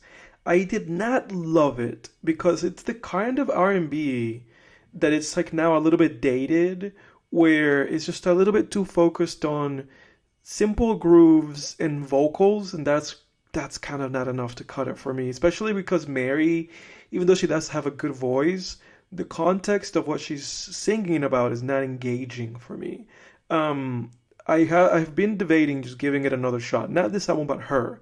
I'm thinking, for anybody who's interested in this, I'm thinking of listening specifically to her 97 album. Because obviously the 92 album didn't work for me. So I want to listen to some late 90s stuff from her. And she has an album called Share My World from 97. I might listen to that. Because this album I don't recommend. This is just like a hardcore R&B, like 90s R&B fan. I don't recommend this album. Then I've listened to Massive Attack. I know you like Massive Attack. I think I know you do. I think you do. No, I don't think. I think you got me confused. Got you confused? Sir. They have this album, Mezzanine. Does it look familiar? That's a sick cover. It's a sick cover. It's one of the greatest covers ever. With like a fucking, excuse my language, but with a beetle on it. You might be thinking of Crystal Method. I like Crystal Method. I think I am thinking of Crystal Method. I think I am. Yeah. For some reason I thought that it was Massive Attack that you knew. Well, so I do recognize one of these album covers. I have an electronic music playlist. And I might have one of their songs on the playlist. Huh. I don't know. I think now I have the right memory. I think I got confused. But it is a Crystal Method that you like. Regardless, I listened to Massive Attack and I give them a massive recommendation. Oh, really? Okay. Yeah. I gotta check them out now. I listened to the 1991 album Blue Lines, and I listened to I think what's become their most iconic album, Mezzanine, which is their 1998 album. In Apple Music, they're kind of categorized as electronic music, but I would say that they kind of fall more under this kind of veil of, yes, electronic, but also kind of alternative rock and trip hop, so kind of like psychedelic hip hop. I feel like that's really where they fall, and their music is very, in some ways, it's kind of shoegazy. It's the 90s, but it's also very. It has a very kind of like downtrodden mood a lot of the time. It just feels like a very 90s grungy mood, but it's not grunge music. Like it feels like the kind of music that would score something like Fight Club, or something like Seven. Like it just feels very like dark, like industrial 90s, like that's the best Yeah, way that I can put yeah. that. Rave, like Yeah, the nightclub in Blade or something. exactly. Yeah, it just feels like this post-punk, like futuristic, but at the same time, very, very, very like trip hop, like 90s music at the same time. Yeah. So I loved it. I loved both of these records, both of them. The Blue Lines, their 91 record, it's a little bit more funky. It's a little bit more funky and a little bit more lighthearted and bright than Mezzanine. I recommend Unfinished Sympathy from this album, and also Be Thankful for What You've Got, and also Safe from Harm. I recommend those three songs, but I recommend the whole album. I loved both these albums. Like I cannot understate that I loved both of these albums. And then Mezzanine is kind of the more darker of the two, the one that feels more like some kind of Blade Runner music. Um, and more definitely the more trip hop of the two albums. It's more the one that feels more psychedelic. I recommend Angel from this one, Teardrop, and also Black Milk, and the title song Mezzanine. I recommend all of those. That's it for me, music wise. And that's it for Film Tangents for this week. Jake, why don't you close us out? Tell us what we're going to see, and then update the audience on our mid-season break. Yep. So, guys, thank you for being with Film Tangent so far through season 3. Next week is going to be the mid-season finale. So, after next week, we're going to take a quick break through the rest of June and all of July, and then we're hopefully going to be back. If I were to guess, in like mid-August. Yeah, so I'm thinking either August 11th or August 18th. Yeah, As we get closer to that time, we'll update you we'll guys. obviously let you guys know in the community posts. But we're not done yet because next week Mm-hmm. is our mid-season finale, and in true summer fashion, I want us to do a Of commentary course. over the summer blockbuster classic, drum roll, Jaws, directed by Oh, Steven Spielberg. It doesn't get more summer than that. I no. mean, like that's the only thing that can top Jurassic Park as our mid-season finale for last year. Yeah. We got to do a summer blockbuster mid-season finale. So we'll do Jaws commentary next week. I'm excited. And of course, Tangent Away as well. So thanks for listening, guys. Hey, thank you, everybody. Stay tuned with us. And until next time on Film Tangents, we're out.